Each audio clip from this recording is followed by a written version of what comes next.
Okay, good afternoon. I'm gonna go ahead and call the meeting of the City of Bloomington Township to order. And if everyone could stand for the Pledge of Allegiance.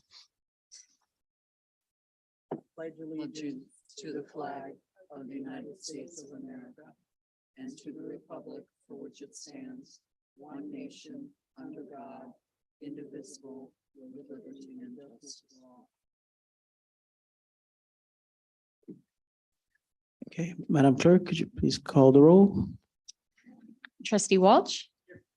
Trustee Bowen. Here. Trustee Motney. Here. Trustee Emig. Present. Trustee Becker. Here. Trustee Urban. Here. Trustee Ward. Here. Trustee Crable. Here. Trustee Crumpler. Here. Trustee Milawambwe. Here. Next item on the agenda is the consent agenda. Is there a motion to approve the consent agenda? I'll move. Okay. I'll Uh, second. Okay, awesome. We have some movers and shakers. Do you have who? Oh, I'm just going to do a quick roll call. Okay, sure. Trustee Walsh. Trustee Bowen. Yes. Trustee Motney. Yes. Trustee Emig. Yes. Trustee Becker. Yes. Trustee Urban. Yes. Trustee Ward. Aye. Trustee Crable. Yes. Trustee Crumpler. Yes. Trustee Milawambwe. Yes. Next item on the agenda is a presentation of the 2023 annual town meeting, including the annual statement of receipts and expenditures unaudited for fiscal year 2022 held on April 11th, 2023. And this is for review purposes only. And I'm going to turn it over to Township Supervisor Deb Skilruth. Good evening. We don't normally do a presentation of the annual town meeting. We usually just provide it in the packet. Okay. I can go over a couple of highlights if you want, but I talk a long time and that would go beyond our time frame Oh, for okay. it. So would you like a couple highlights? Yeah, just a couple, emphasis on couple. Well, one of the emphasis is a thank you to my staff and to the board for all that you did in terms of supporting some of the programs that we've done. So we really do appreciate that. It's been successful. Not quite planned for this, but a couple of highlights. If you look and there's a page for the township expenses. It does show that our levy was flat again for the 5th year, I believe. And then it does show our township general town fund going up, but so did our expenses for the general assistance and the cemetery. And I know for the general town fund, that was due to the parking lot redo and expenses associated around that. And then the cemetery was a repair of the roads that hadn't been done in a while, and then a piece of equipment that they purchased. And let's see. We completed the parking lot on both sides. And we also did an RFP and had it developed by Farnsworth Group. And then the board approved the selection of Jay Spencer last year, or this last meeting, to do the construction of the upcoming building renovations now. That, I just want to remind you of the condition assessment report. Immediate needs were to be met 3 years ago. And then 3 to 5 years, about 2 years ago, to the start of it. So we're way beyond where we need to be on that, but it's getting done for the first year and the 3 to 5 years. We're getting that all accomplished in this project. So that means tuck pointing, window sealing, carpet replacement. It's pretty worn out, and some painting. The HVAC needs to be repaired, ADA compliancy, things like that. That's just off the top of my head. We also wanted to point out that the annual audit, we're going to be going through that this week. They're beginning again, but there was no issues, discrepancies, or internal control recommendations at all. So I think it would be if you just want to read some of these things, these are some of the things that we've done. The HERE program was the most important thing as far as the general assistance side. It's serving exactly how we need to serve it. It's serving people that are on SSI that are struggling. SSI is, I don't remember the exact number. It was 841. It's up around that amount. And it's not enough to really support people in our community that are on that kind of a restriction, especially when something major happens in their life. And so we've allowed that to happen. Also, the Class X, Class 1 drug felony after 1996, that we are unable to serve GAEA for those individuals until the legislation changes. The legislation changed about a year ago for the Department of Human Services, but they forgot to add or neglected to add Article 6, which is local government, general township assistance. And so we're just waiting on that to happen for us to do provide services equally among anybody that comes out of the prison system. And so we're doing that with the HERE program to kind of transition.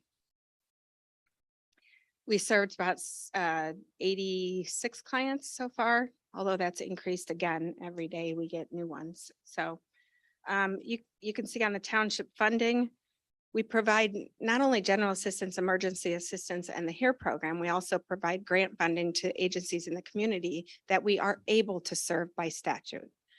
And some of those include, well, our workfare program, Faith in Action for the seniors, the ARC Center for the seniors, Peace Meals. Prairie State Legal serves township a lot. We refer a lot of clients to Prairie State Legal if there are issues with landlords, if there's anything unfair in anything that is happening or unfolding with them. We also provide for youth, and part of that is the baby fold and also Milestones. Milestones does a lot of support in terms, or we support them to have low income families provide their assistance for their children there so that they can maintain jobs. So any questions about that? And we have our POTS program. Our POTS program, we just added 2 more collection sites. I think I'm repeating some of this stuff because it's more new, but 51,836 pounds, which is 26 tons just since 2020. And I think for a program that works for, it's a work program for those individuals that are receiving general assistance on a monthly basis, okay? And that is mandatory by state to have a program if you're able to, and we do. We serve the community some hours from the clients that receive assistance for Home Sweet Home Ministries, Bloomington Housing Authority, to name a few. Furniture, recycled furniture for families has somebody there, and several other different places as we are able to, depending on how many clients we have on a regular basis. So that program, this additional program, it was generated for the restricted clientele, the ones who are unable to work, but are not completely unable to do something. So we fit them into this program because they can sit or stand and do whatever they need to do. And they just clean pots and help sort them. And then we keep that out of the landfill. So it's kind of a win-win situation on that. We did have 2 new sites now, Pagan Greenhouse out on Fox Creek, I think. And then also we worked with the city and David Lamb and I kind of brainstormed. Because of the East Street Basin work, we couldn't put a site there at the convenience center. So we thought it would be a good place at the community garden. So we put our other bin over there and hoping that'll work out really well as well. So I'll move on to the cemetery. The cemetery did a lot of that resurfacing of the roadways out there. They relocated a columbarium, straightened up headstones with the piece of equipment that was purchased this past year. It's been very helpful to have that. And appointed Joe Gibson for his second 6-year term. And then I didn't want to miss telling you about the Avenue of Flags. That's May 22nd to June 18th. It's always a beautiful sight to see out there at the cemetery. And then on the 29th is Memorial Day ceremony. And there, I think this is going to be a really exciting event. June 11th from 1:30 to 3, the Revolutionary Soldier David Haggard. He's having a plaque unveiling, they call it. So that's going to be great. And then our normal Wreaths Across America, which is to put a wreath on every veteran's gravesite.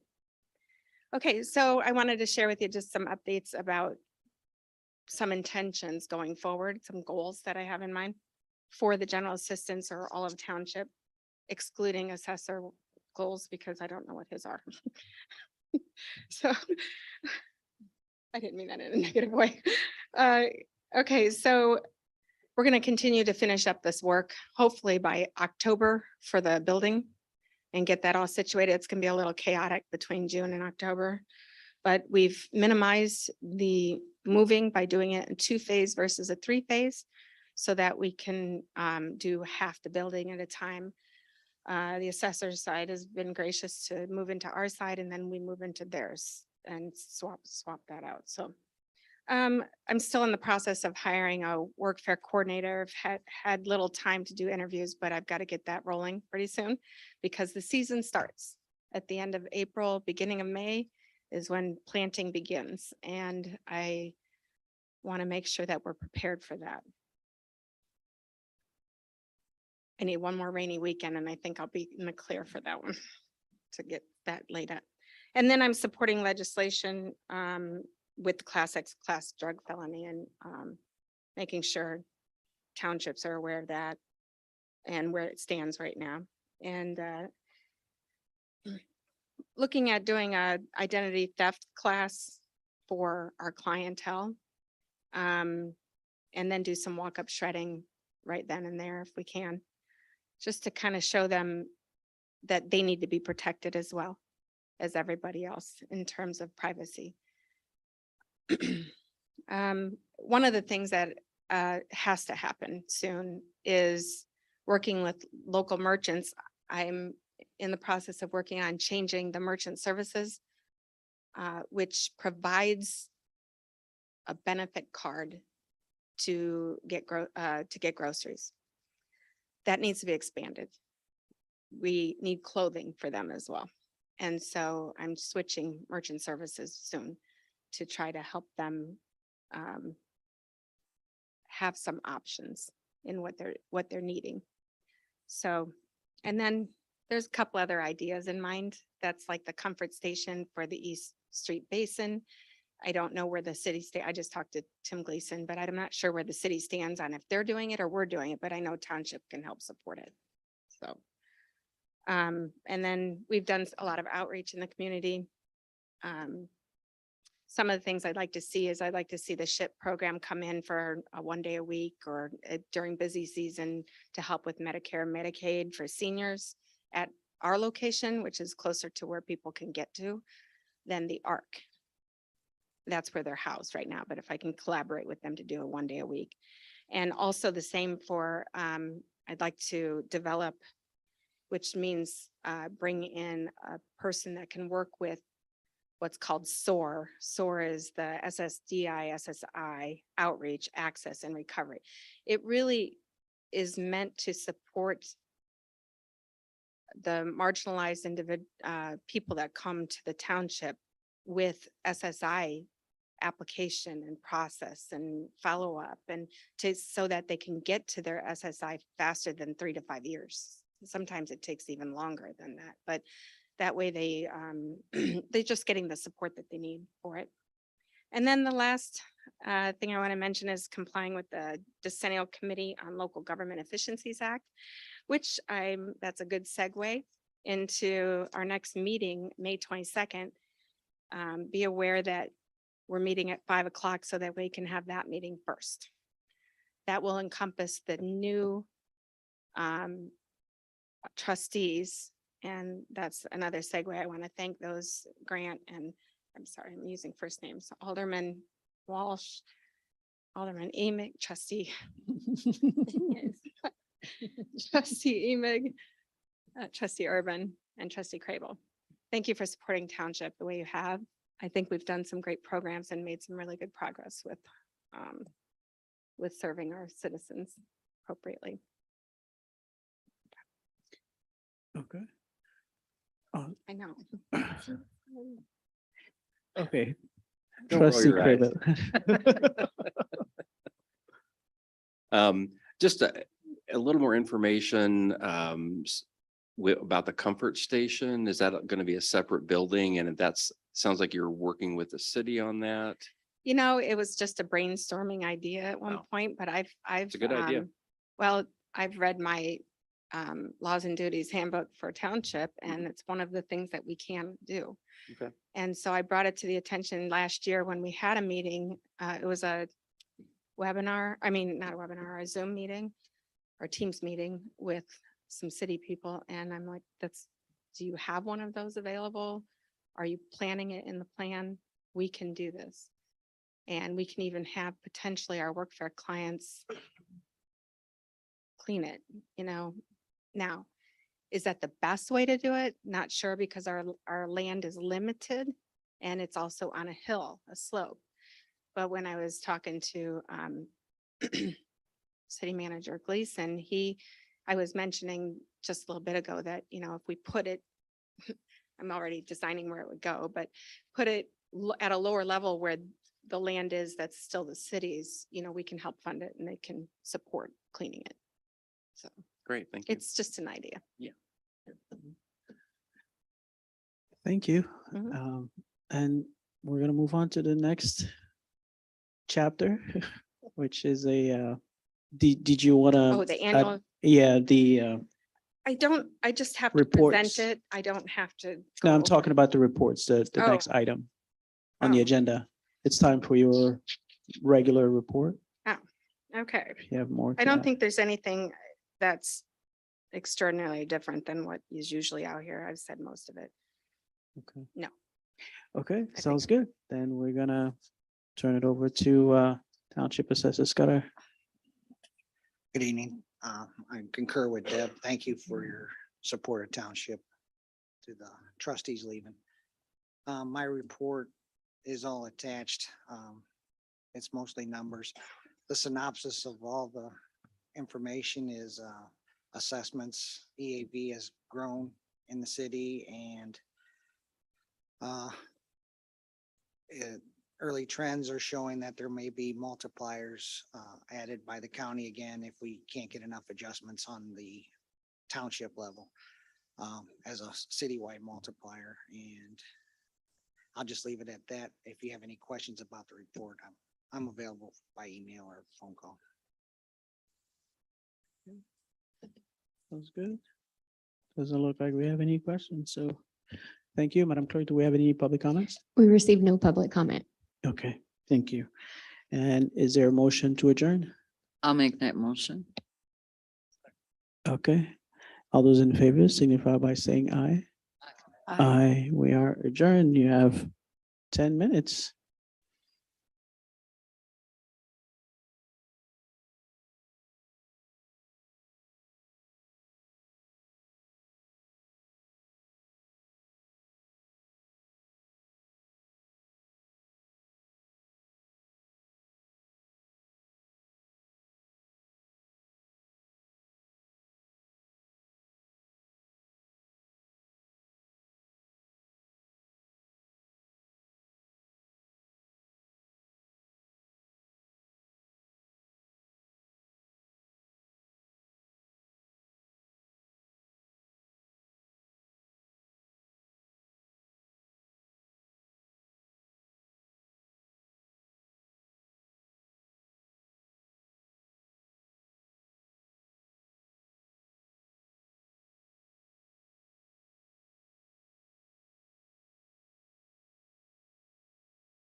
Everyone, I'm going to go ahead and call to order the meeting of the City of Bloomington Council.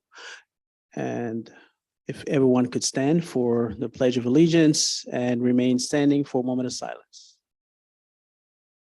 I pledge allegiance to the flag of the United States of America and to the republic for which it stands, one nation, under God, indivisible, with liberty and justice for all.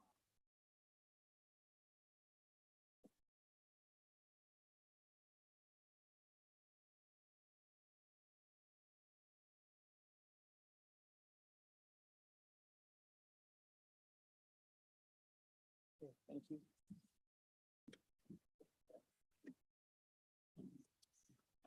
Okay, Madam Clerk, could you please call the roll? Councilmember Walsh, Councilmember Bolin, Here. Councilmember Motney, Here. Councilmember Emig, Present. Councilmember Becker. Here. Councilmember Urban, Here. Councilmember Ward, Here. Councilmember Crable, Present. Councilmember Crumpler, Here. Mayor Millawamble. Here. And we got to go ahead with a recognition and appointment. So under this particular section, we're going to recognize the outgoing city council members, Jeff Crable, Julie Emig, Dee Urban, and Grant Walsh. As you can tell, my voice is cracking already. I hope I don't cry. And I believe we're going to start with some slides, right? Are we doing that? Okay, there we go. In their splendor. There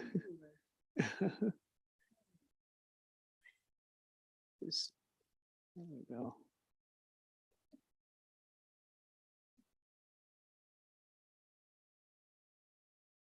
All right, just in case people didn't know who they were. I'm going to go and start with Councilmember Crable and present this to him. And the plaque says, "In grateful appreciation for your outstanding service and leadership as Alderman for the City of Bloomington for 2019 to 2023."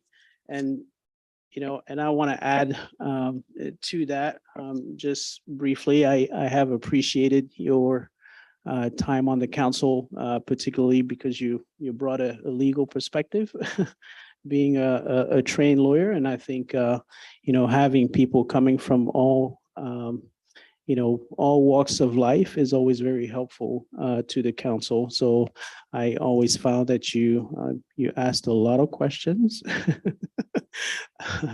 but you definitely added a lot by providing that legal perspective. And I think I also appreciated, and I think your residents also appreciated your advocacy on their behalf, and I've definitely come to also appreciate your support of citywide initiatives. So you didn't always look at things from your ward perspective, but supported other things that were beneficial to the city. So for that, I'm thankful and want to say again, thank you. Don't be a stranger. Don't don't just step away from city council but still try to remain involved and continue to reach out to us, because you definitely can always continue to add to what we're doing. So thank you very much. Is there anybody to take a picture?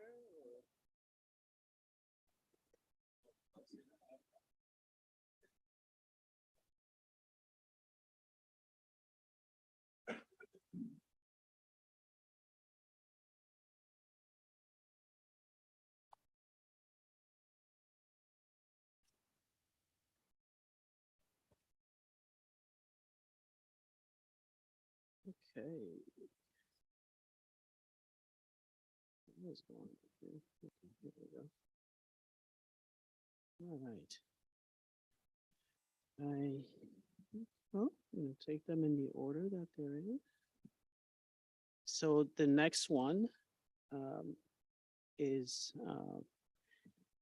Councilmember Julie Emig. And again, same thing, and grateful appreciation for your outstanding service and leadership as Alderman for the City of Bloomington. for the years 2019 to 2023. And I also want to thank you for your service, Julie. And as well, to your ward and the community. You've definitely blended your background as director of the McLean County Museum of History, but you've also been director of the McLean County Multicultural Leadership Program.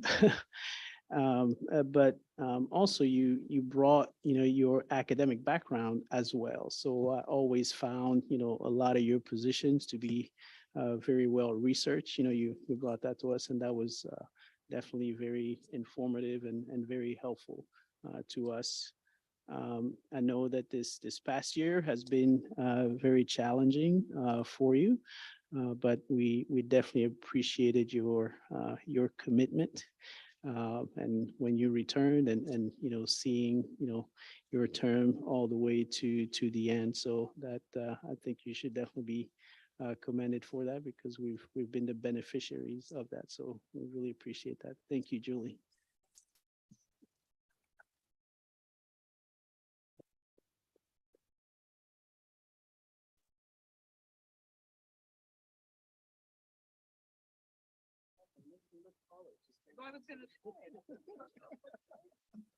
It wasn't intentional.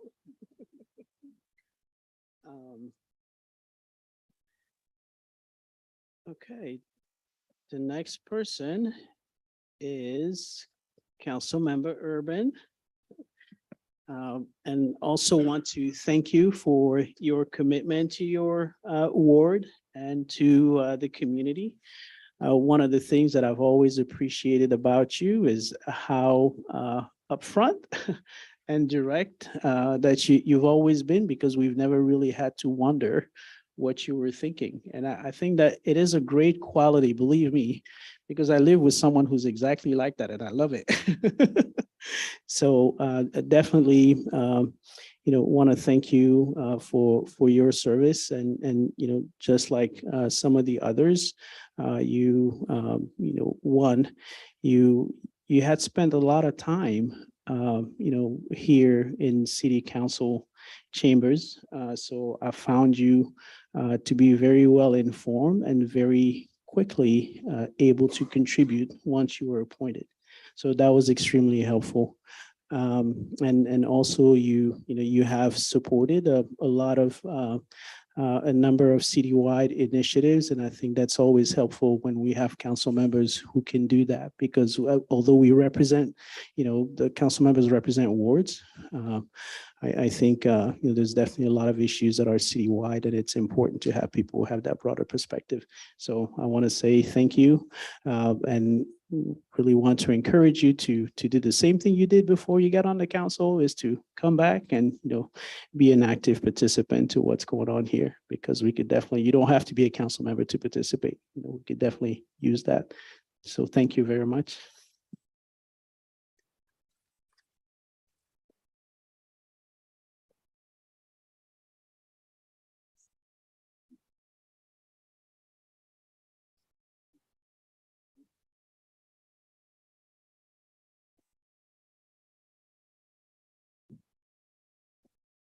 Okay, and last but not least, he's the number one alderman. Alderman from Ward 1.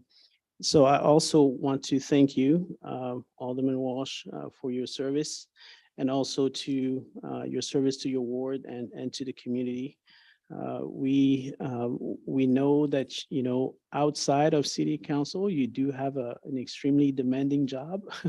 And we've always appreciated not only your commitment, but also some of the perspectives that you brought, which forced us to think through some of our assumptions, and if anything, it gave us an opportunity to come out with a better product for the community. So for that, I want to say especially having to jump in when you're you're appointed. It's not an easy task when in the middle of all the things that you have to do, but you're definitely a significant contributor, and we really appreciate that. So thank you very much. And like I said to the others, continue to stay involved because we always need good people to stay involved. Thank you.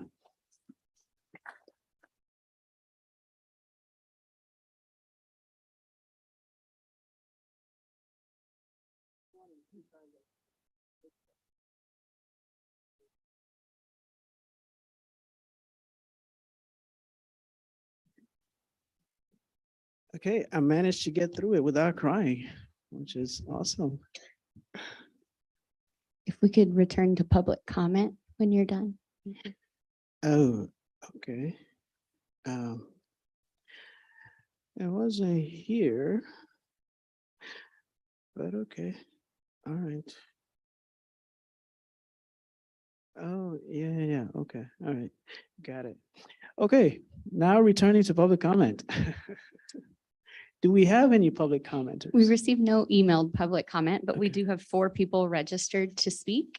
Okay. And after your statement, we'll start with Serena Fish and then Gary Lambert to follow. Okay, sounds good. Public comment is an opportunity for speakers to provide their views and feedback to the city council.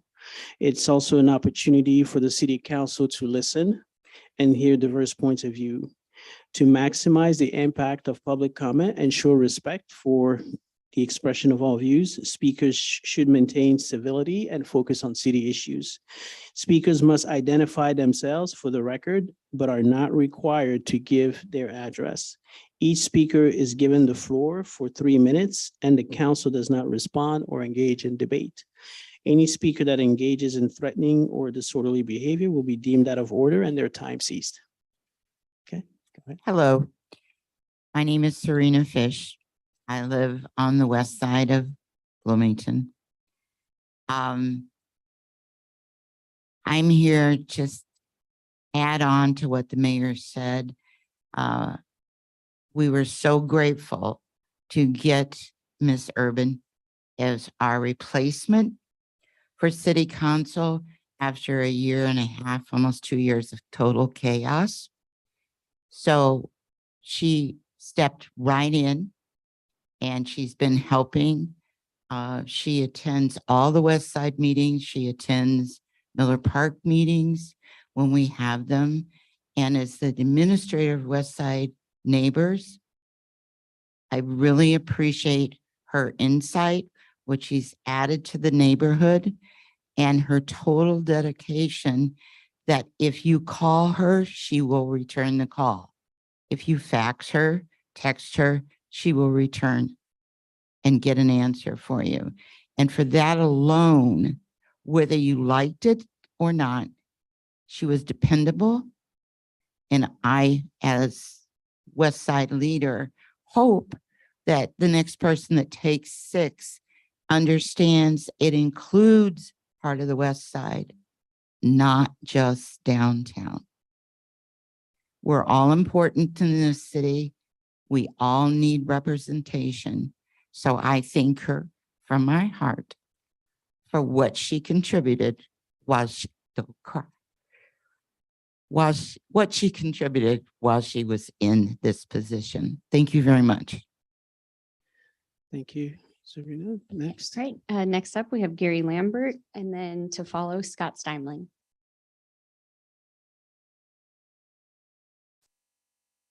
Good evening. My name is Gary Lambert. I was reading the pantograph this morning, and I saw that our mayor visited Springfield last week dealing with something called Local Government Distributive Fund. And my understanding of the article, he was seeking to increase the current amount from 6% of the income tax up to 10. So in researching that a little bit, I found out why it was 6%.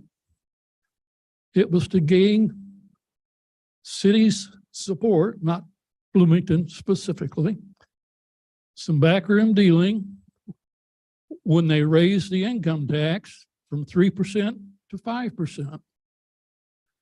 So 10% of the 3% turns out to be the same as 6% of the 5%. Now, what I thought was particularly ironic, I and some members of the council have advocated for a rollback of the 0.5% tax that was specifically developed to handle the structural deficit in the hard times.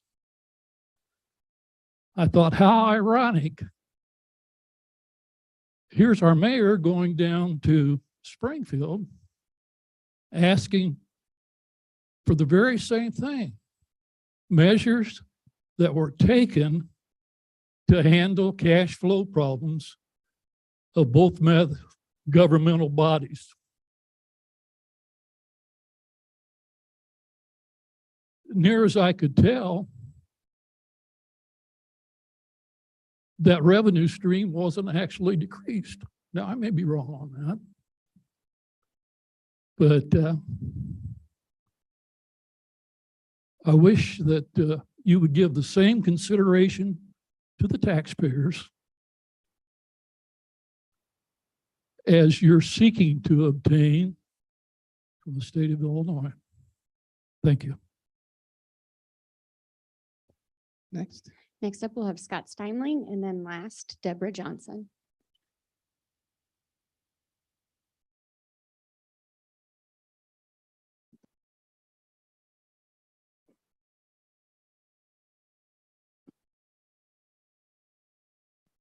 Scott Steinling, there was an individual that stopped us past few days and indicated they said that they were out trying to sell some product that was not used. Well, you know, he had no business card. He had no no peddler's license. You know, I think it's ridiculous that the city doesn't put teeth in this. He had no business card. He had nothing with his name on it. And that doesn't sell well. He was probably thinking, well, you know, this guy can't, this guy will fall for it. And, but that does not speak well. It really doesn't. The other thing is the condition of the roads. I keep bringing this up every time, and I'll keep bringing this up until it's addressed. The thing is, it's level in certain places. It's level with the curb line. That is terrible. There is no curb there. You could drive up right on somebody's grass. The storm drain or inlets keep sinking lower and lower and lower. I wonder how much lower they can go. If the city would have kept these streets up every cotton picking year, we would not be in crunch mode now. But no, I realize, there's a million here, a million there. It's like pocket change. And, I really don't appreciate it. I really don't. I'm embarrassed to admit that I reside in the city of Bloomington because people are saying, you should change the sign to read, "Welcome to Bloomington, home of the potholes, rotten roads, high taxes, enter at your own risk." And, see how people really take to that. I think I've said everything I got to say, but I would appreciate the roads being addressed because I was outside one day and somebody said these roads are terrible. And I said, they tried the sidewalks were worse. That does not speak well for the city of Bloomington. All right, last one will be Deborah Johnson.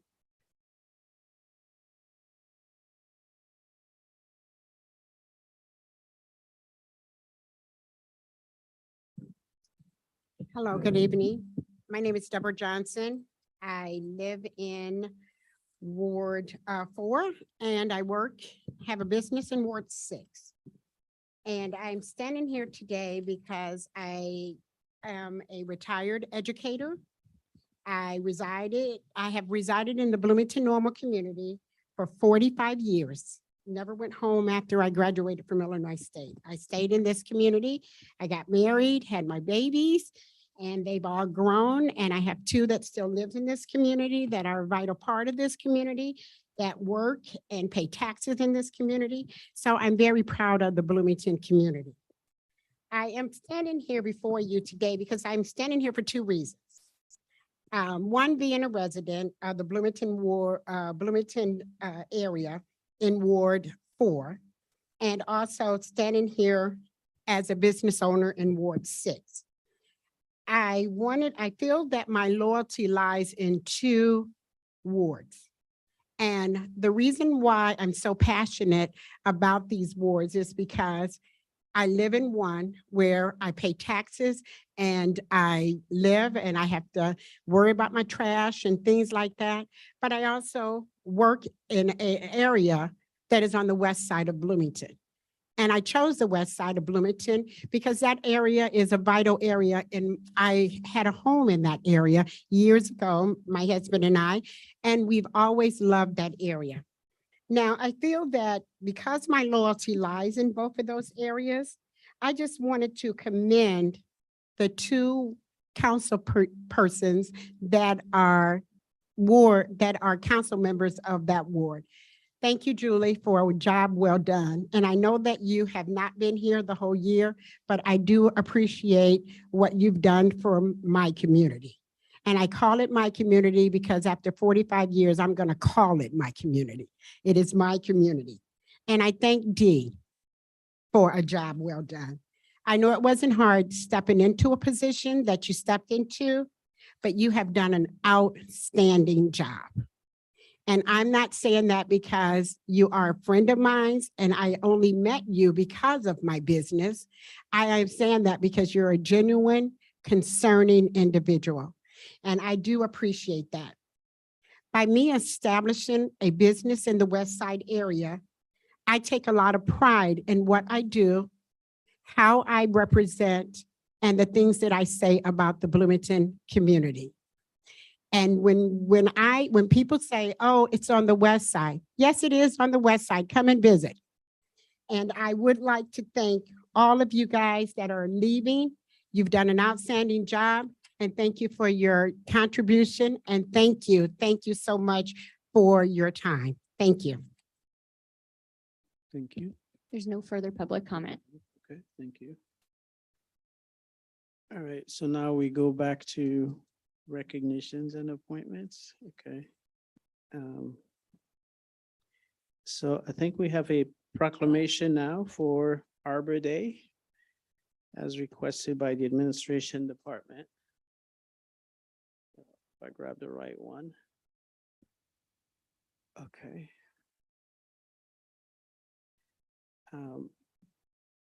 So whereas in 1872, the Nebraska Board of Agriculture established a special day to be set aside for the planting of trees.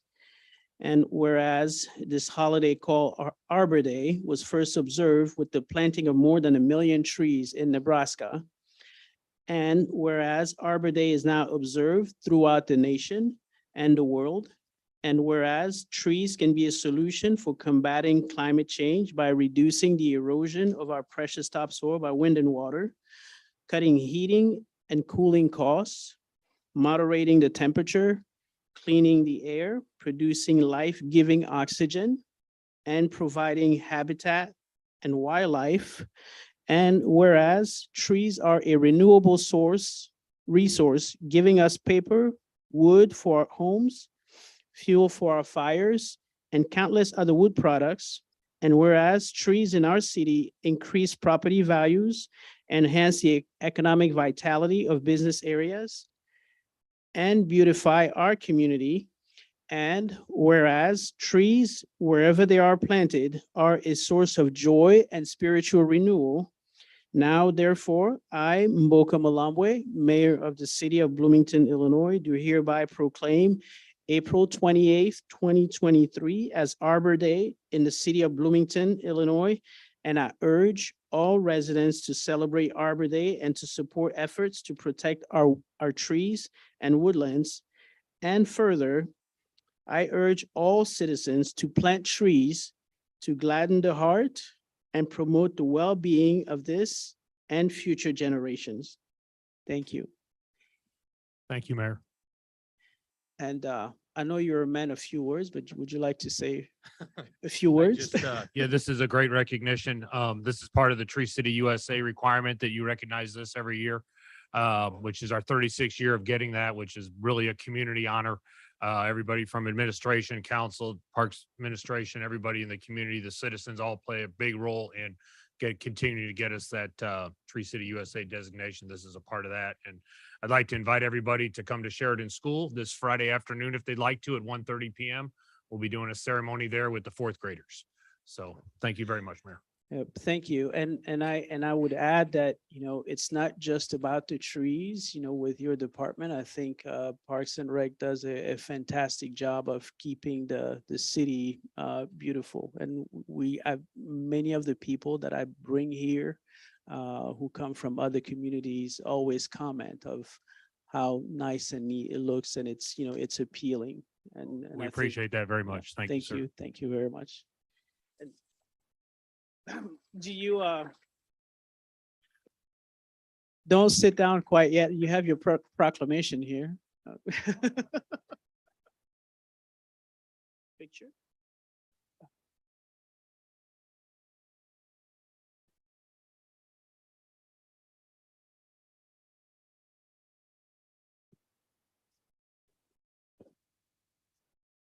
Oh.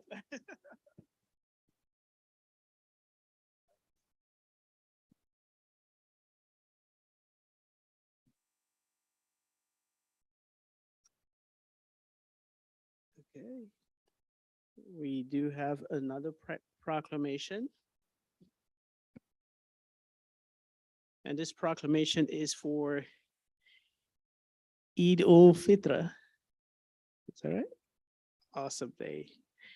So whereas April 21, 2023 is celebrated as Eid ul-Fitr Day by the Muslim community all over the world.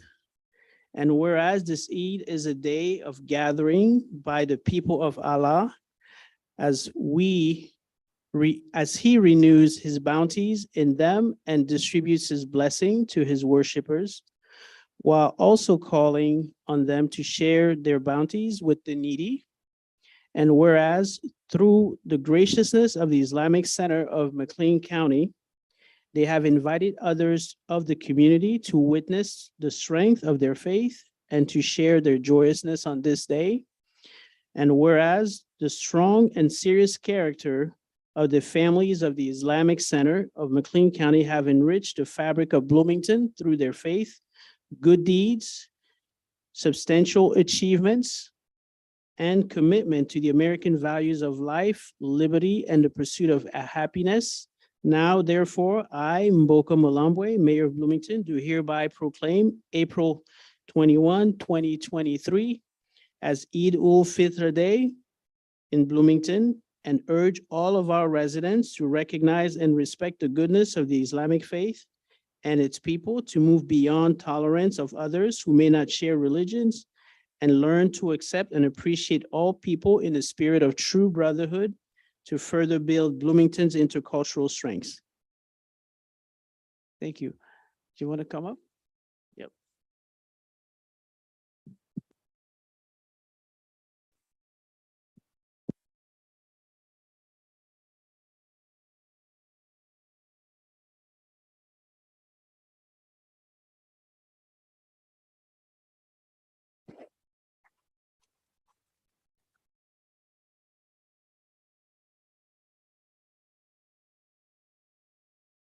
Thank you, Mayor, and thank you, City Councilors, for this honor. As we celebrated the auspicious occasion of Eid, I'm appealing you to convey the significance and beauty of this special day to you all. Eid, also known as Eid al-Fitr, or Festival of Breaking the Fast, is one of the most important celebrations observed by Muslims all over the world. It marks the end of the holy month of Ramadan, during which Muslims fast from dawn to sunset as an act of worship and self-discipline. Eid is a time of joy, gratitude, community bonding for Muslims all over the world. On this day of Eid, Muslims wake up early before dawn to perform a special prayer known as Salatul Eid. Men, women, and children dress in their finest attire, and families come together to offer their prayers at mosques. After the prayers, Muslims engage in acts of generosity and charity known as Zakatul Fitr or Eid al-Fitr charity. It is a mandatory act of giving wherein Muslims give a specific amount of money or food to those in need, participate in festivities, and experience the joy of Eid. Eid is also a time for Muslims to come together with families, friends, and neighbors to promote fun and charity. I kindly request your support in acknowledging the importance of Eid and considering appropriate measures to recognize and celebrate this significant day of our Muslim community. Thank you for your attention in this matter. I am confident that your support in recognizing and celebrating the Eid will contribute to our city's unity, inclusivity, and mutual respect. And I invite all of you guys to come down to Islamic Center one day and join us. Thank you. Thank you.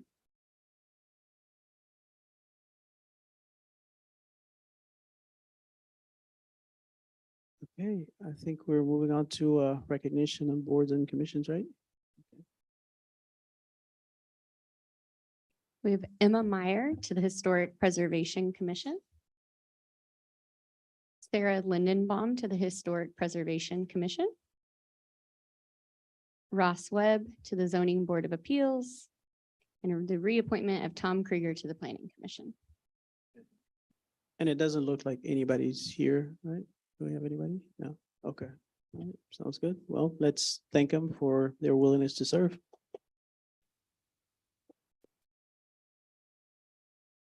Okay, the next item on the agenda is the consent agenda. And is there a motion to approve the consent agenda? I'll move.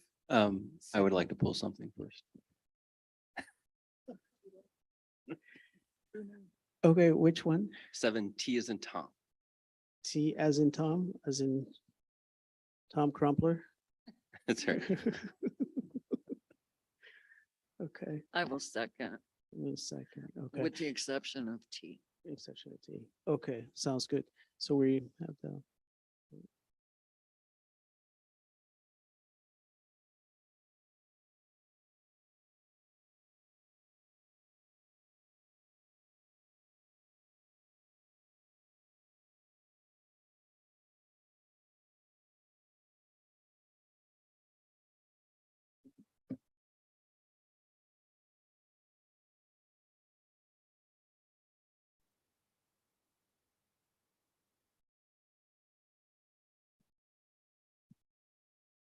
Should I whistle the Jeopardy song or?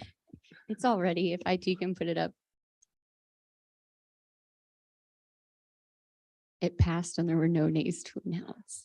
Okay, So no, so you don't have to I'll touch it. believe it when I see it. Ta-da. Okay, awesome. Thank you. And so now we are going to item 7T.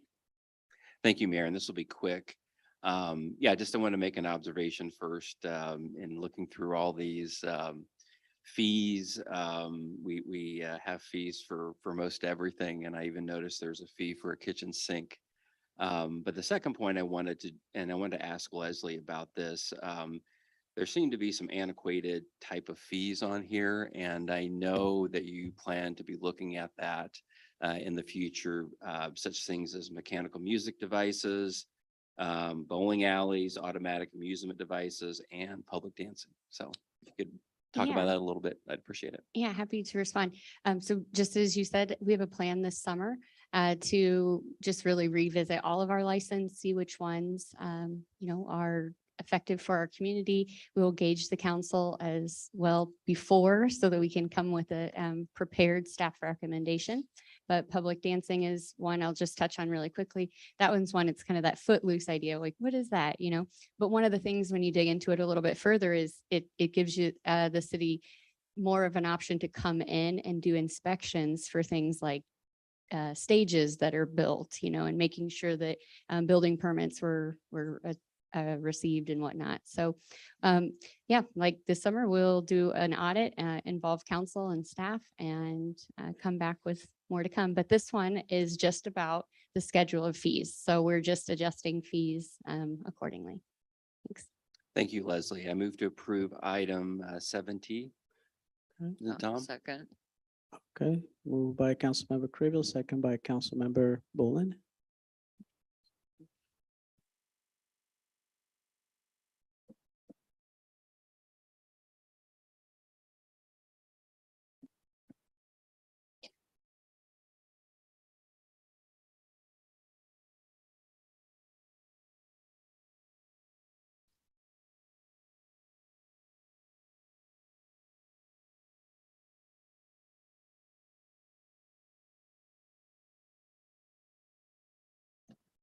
Sorry, Councilmember Urban, could I get you to refresh?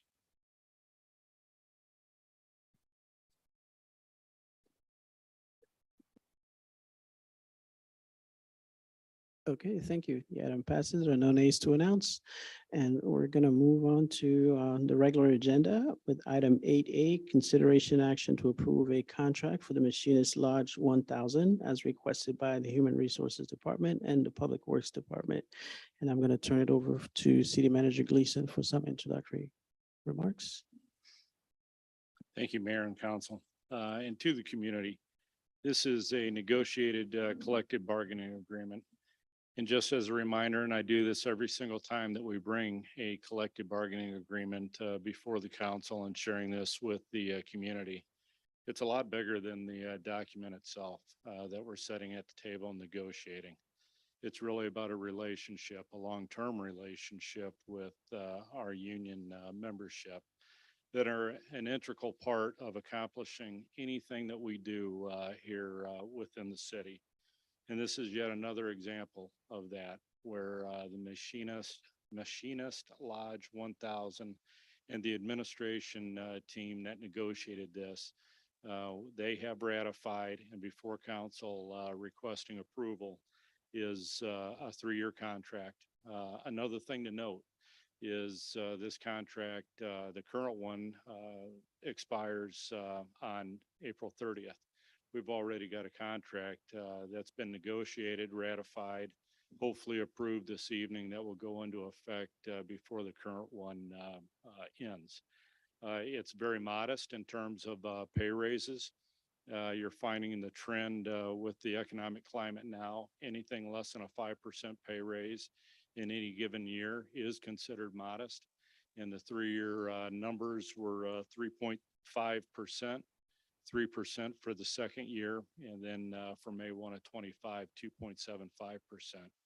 Some of the other things that were negotiated in this contract were recognizing the value of the employees, certifications, the extra things that the employees step up and do, and that was contained in this document as well. What I would like to ask, and I'm not going to identify everybody, but everybody that is here with the union and with administration that was involved in this, please stand. And that's just a small part of the team. Thank you very much. Mayor, that's it, unless there are questions of me. Questions? No? All right. And this was just informational, correct? Oh, sorry. Yes. I'll Please move read it. approval. Okay. I'll second that. Okay. Yeah.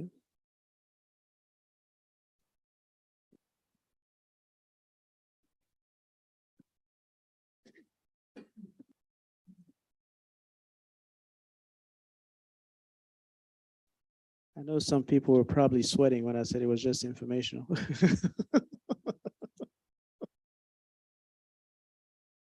Okay, the item passes or no nays to announce.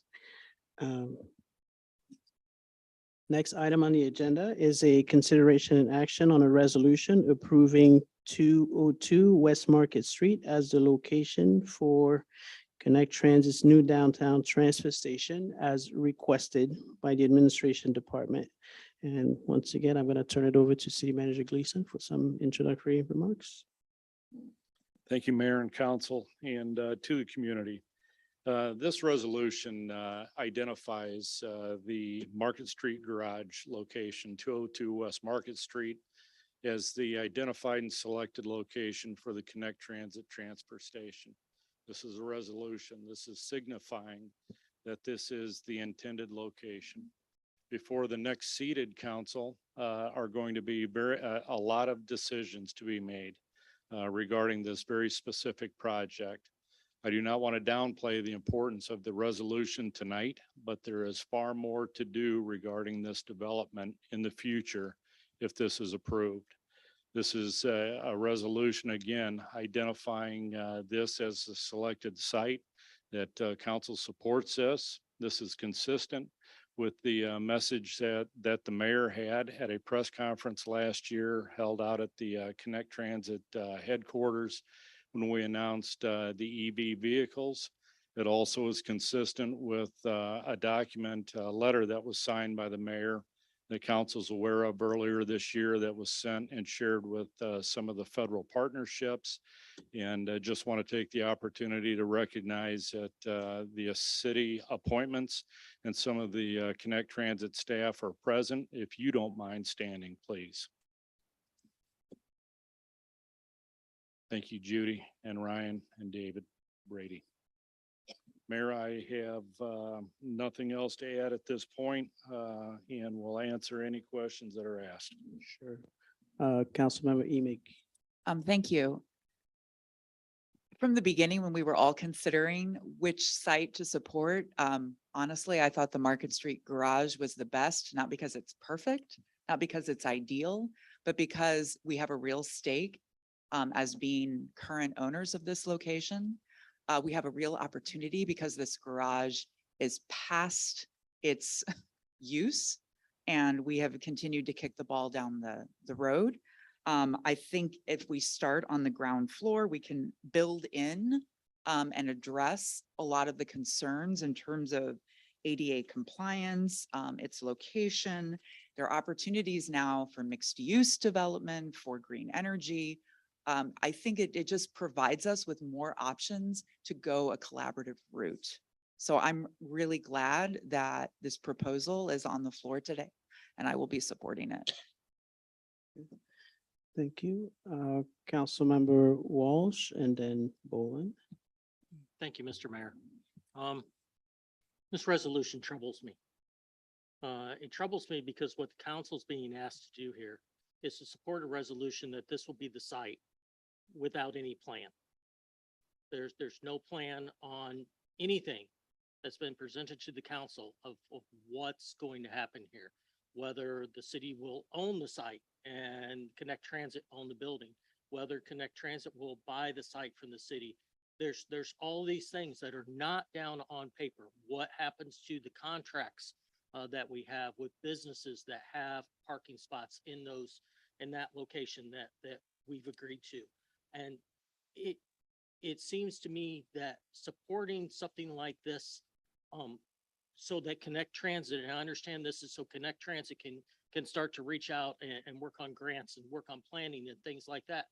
But what happens here is that, and we've seen this with the council before, is that if the council comes out and supports this and signs onto this resolution without any plan, what will happen down the road is that when you're ready to move forward, there'll be a big push to, well, we have to approve this because we approved this site. We said this was the site, and look at all the work that the city staff and Connect Transit has put into this. So we have to go ahead and approve this down the road because of what's happened in the past. Even though we're saying, no, that's not going to happen, that will happen.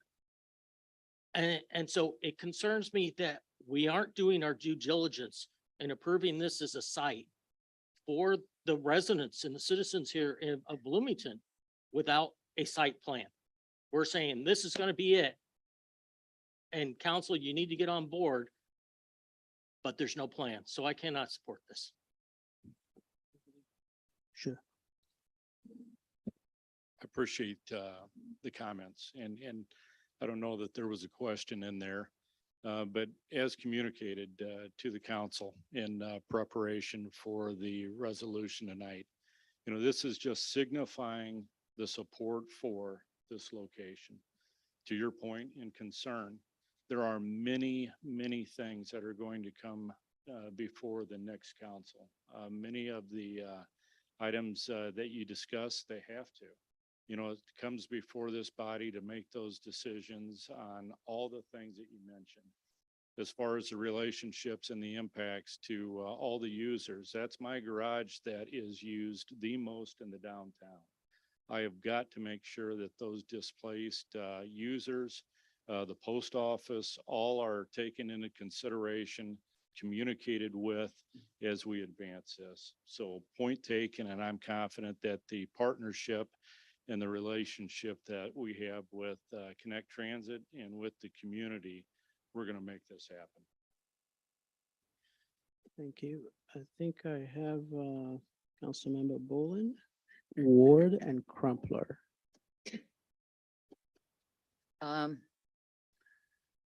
Yeah, I'm gonna share thoughts and actually some history. I've got quite a long history with Connect Transit as far as, well, yeah, what's been going on. I just want to remind the community that Bloomington is the county seat and the location of public services.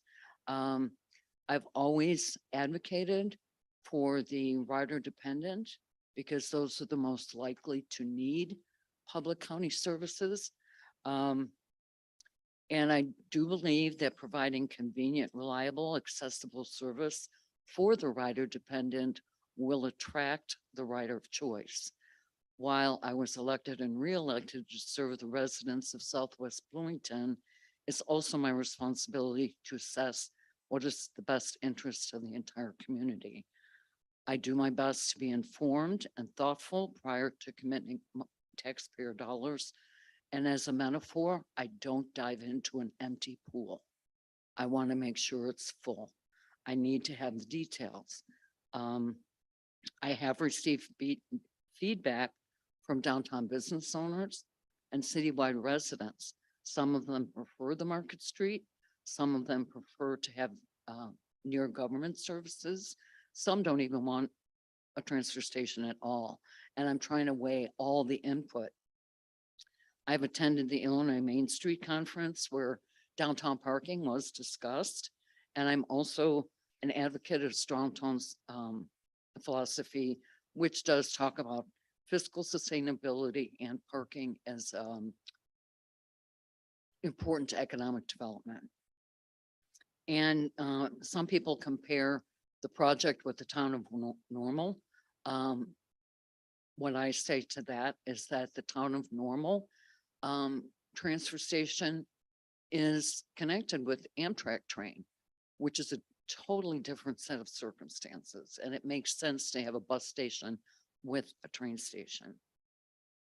So how did we get there back in 2023 or even before? The transfer station as a concept is as an economic driver for downtown. However, the survey that was recently done by Connect Transit shows that 27 out of 330 riders out of a total population of 150,000 residents, 8% of that 330 riders went to downtown. 0.02% of the population went to downtown Bloomington. Statistically, that's insignificant number of riders and hardly an economic driver for downtown, in my opinion. And then, of course, there's the history with collaboration, trying to collaborate with the county when there was the jail expansion. The city actually withdrew a Tiger grant in order to have Connect Transit benefit from an application of the Tiger grant also.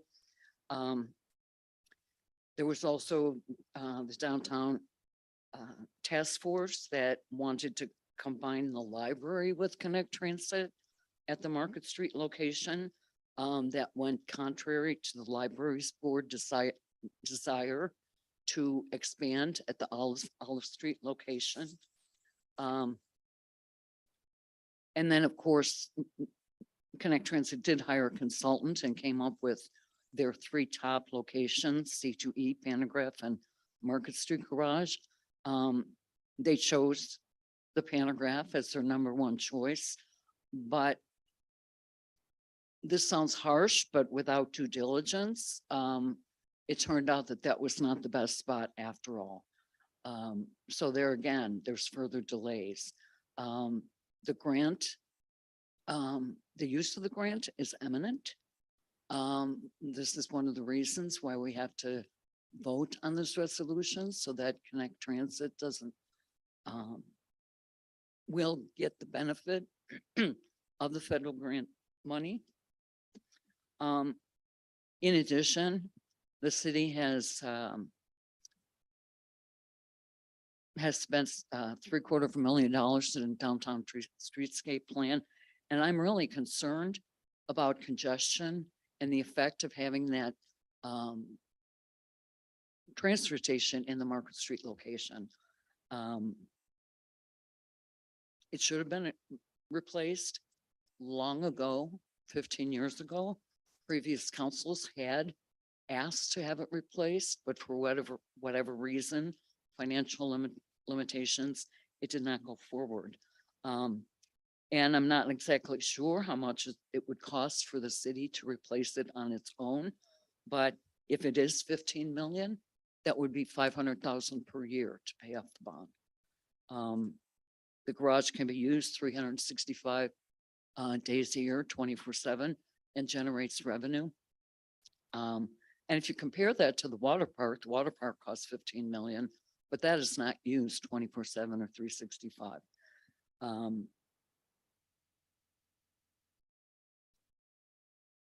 That location at Market Street was committed to over a year ago. And I guess when the pantograph didn't pan out.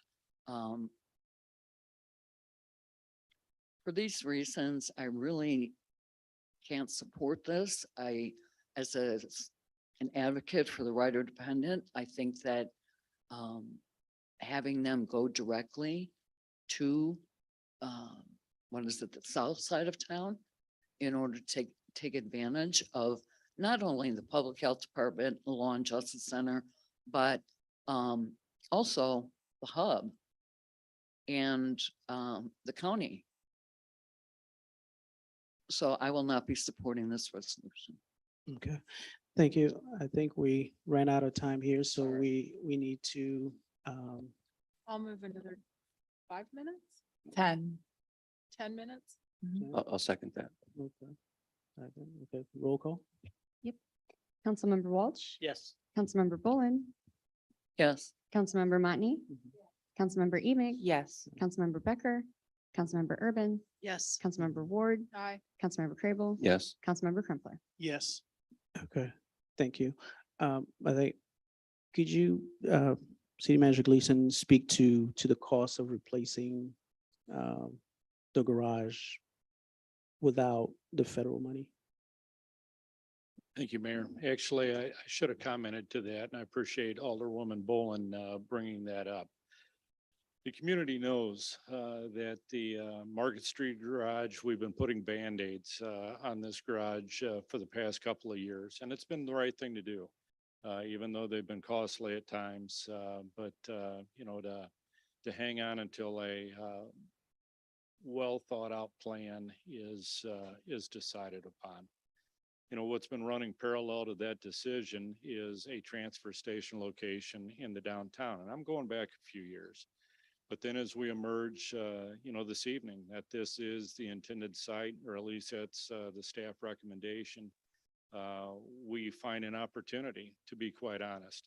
The federal dollars that have been obtained by Connect Transit partnered with a parking garage that needs to come down and be replaced at some point in the next couple of years. We are actually saving taxpayer dollars by partnering with the transfer station opportunity. So I was remiss in not sharing that in my opening comments, and I appreciate the opportunity to add that. You know, some of the costs, and please don't hold me to this because it's not been a study, but we know that we need 350 parking spaces. That's exactly what that provides. We also have other opportunities, if people were willing to walk a little bit, some of the different garages and surface level parking that we have in the community, or I'm sorry, in downtown. You know, the number that I'm not asking, that I'm asking that no one hold me to, you're somewhere in the range of $25 million to replace that garage as it stands now. You know, if we partner with the money that's been received, the very roof of the Connect Transit transfer station is parking. And then adding an additional 2 or 3 decks, it would not be as costly as the roughly $25 million in the standalone equal replacement of what we currently have. I know I'm close on those numbers, but please don't hold me to that exact amount. Thank you, Mayor. Thank you. I think we have Councilmember Ward and then Crumpler. Yes, thank you, Mr. Mayor.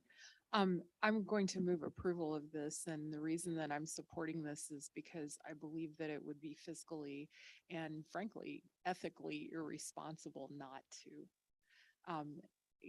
You know, it's been said that you don't build a highway for the traffic that you have now, you build a highway for the future.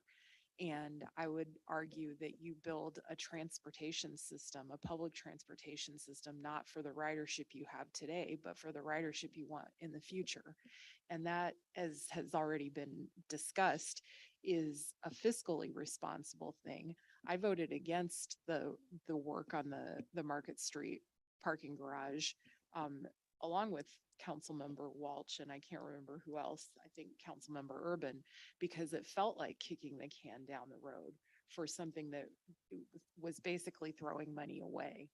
Here's our opportunity finally to spend some money in a way that is responsible, to make something happen, to move forward and not just kick the can down the road and have to keep putting Band-Aids on things. That's fiscally responsible. To me, it's ethically responsible because frankly, our community needs a public transportation system that is available and viable for all members of the community, not just the ridership that we have today, but the ridership of the future. From an environmental perspective, public transportation is what we need. Our future generations depend on that. And to me, it's unconscionable to kick this one down the road again, thinking that we're going to be able to continue to just put Band-Aid after Band-Aid on things and ignore the inevitable. So it costs money to make plans. And to me, making a decision saying we have done our due diligence. Ever since I've been on the council, we've been talking about this. We've been talking about this for years. So we looked at the 3 options that we had, and this has come to be the best option. That to me is due diligence that we've been doing for years. So let's get on with it. Second. Okay, thank you. Councilmember Crumpler. Thank you, Mayor. I'd like to echo Councilmember Emig's comments. I support this as the best site for the city, perhaps not perfect, but I believe it can and will be a catalyst for downtown development. I also recognize that contractual details between Connect Transit and the city still need to be specified, agreed to in the future, and then that will happen. I think finally, we need to approve the site and move this important project forward. Thank you. Thank you. I have a question. Sure. That's all right. To Councilmember Walsh's point, what if in the exploratory phase here, there's a determination of something unexpected at this site location that would make it a significant issue from a cost perspective to move forward? Tell me about how this would work. What are the implications for forfeiting the grant money, or would it be transferable should something in the analytical phase come up that would make this site choice questionable? I think I can comment to that. And I don't think that we need Connect Transit to come up. By all means, they can though. Every decision going forward, this does not lock you into this council, not you, really the next council. There are so many, in response to Alderman Walsh's comments earlier, there are many decisions that are going to come before this next council.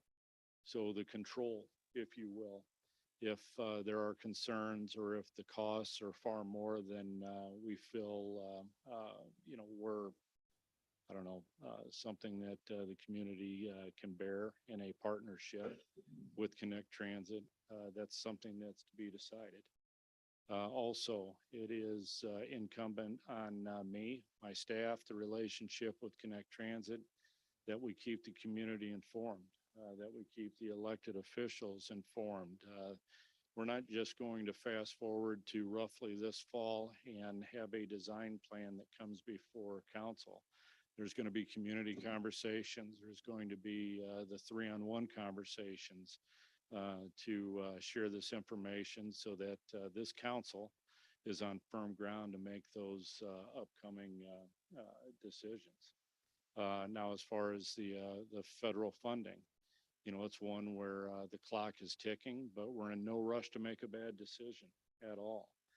If something unexpected, caused a change in this being the site selection, then we would go into the mode of trying to preserve and explain why this site that had been selected is no longer a viable location. Thank you. Yeah, you have Councilmember Ward and Councilmember Crable.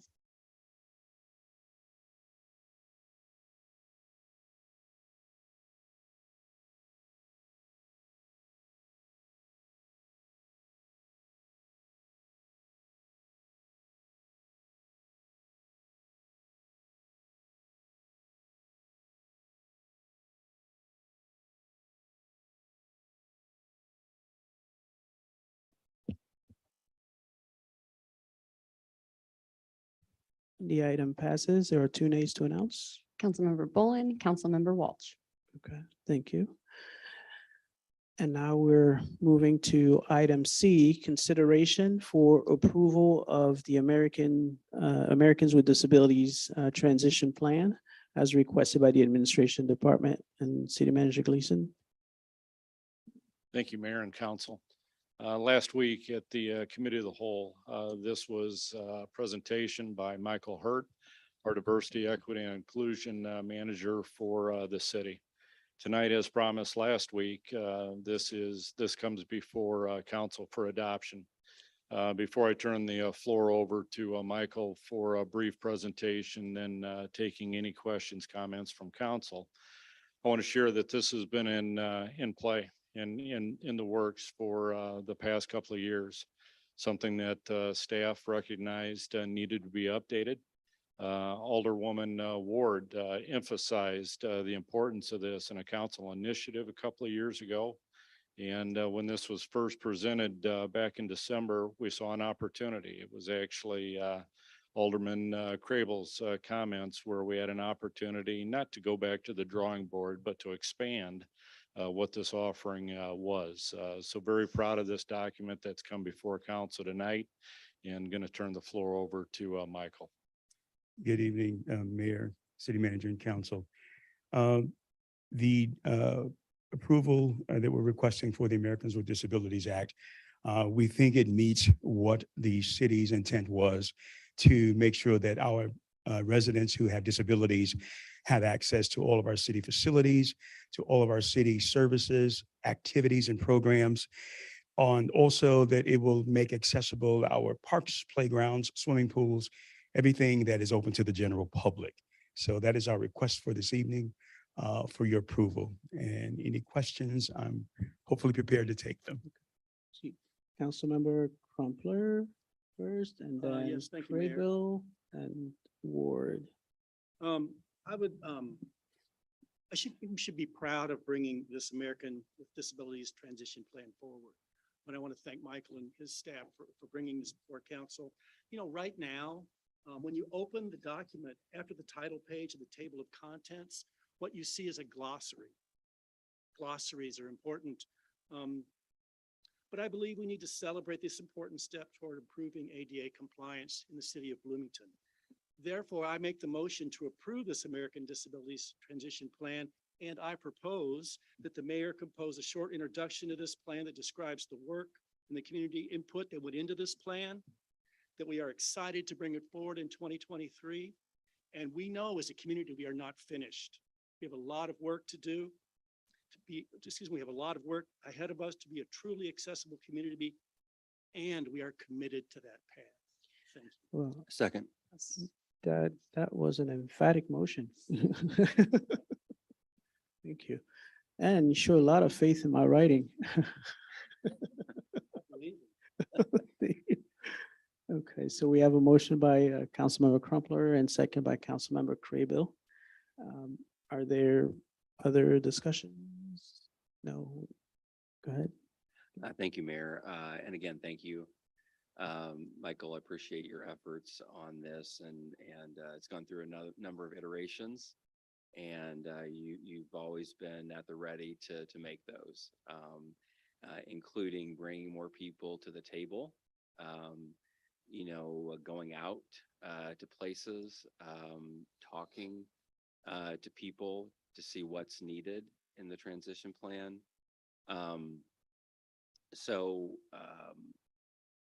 One of the things I also appreciate is that you're taking the step to be ADA certified. Yes. I know you mentioned that last week, but I wanted to emphasize it again. And then one thing that wasn't pointed out that's in the plan that I really like, it says, I think you shall encourage various local institutions and agencies to implement rules and regulations supporting the ADA. So I think that's important going beyond these facilities here, the government itself and to the community. And I say, the next steps will be how accessible can we make the bus transfer station? How accessible can we make downtown? Thank you. Thank you. Councilmember Ward.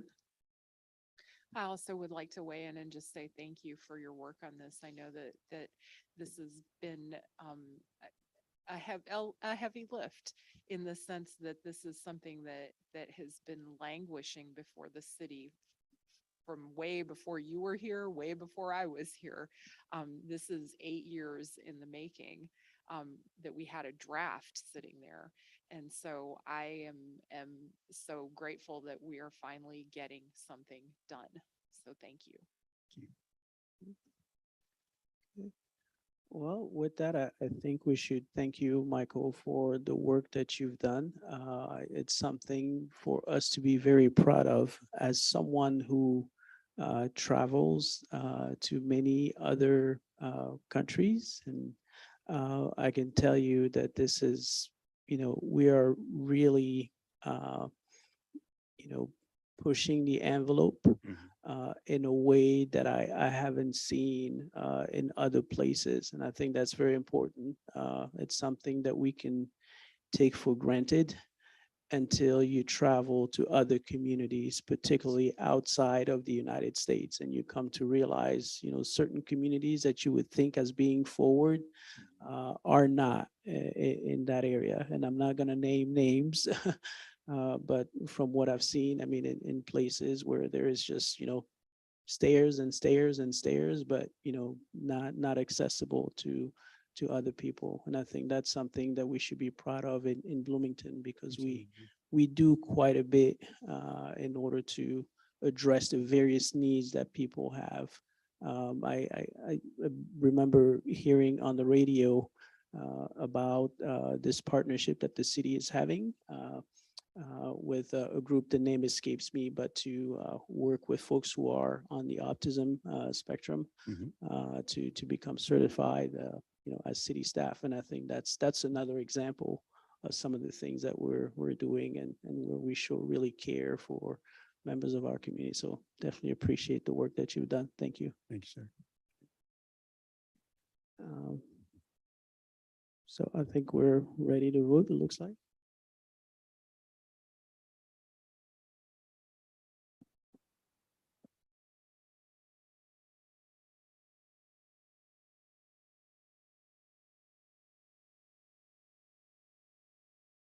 Okay, the item passes. There are no nays to announce.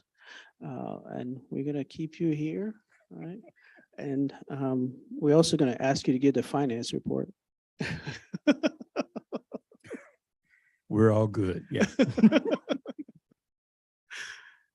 So we're gonna go on to item D, consideration and action on an ordinance amending chapter 16 of the city code, implementing new equal opportunity initiatives and goals for city contracts, and amending chapter 22.2 regarding equal employment as requested by the administration department. I don't know if city manager wants to make some comments? I do. Thank you, Mayor and council. And to the community, this is a big deal, the item that we're talking about next. You know, when we talk about the vision of the council, the vision of the community, having an organization that's reflective of the community that we serve, that's something that we can control internally, that I can as city manager. When we direct department directors, HR, recruiting, to cast that wider net to try to recruit minority employees. Now, when we look outward externally into the community, and we have another opportunity with city contracts that the city as an organization lets, and we talk about trying to create opportunities for minorities in the community to be able to participate successfully in those city contracts. The conversations with many stakeholders, they've been vast. And, you know, I'm not going to say exhaustive, not going to say that we could not have done more than more. But this item is ready to come before council tonight. This is an opportunity to expand those opportunities for minorities.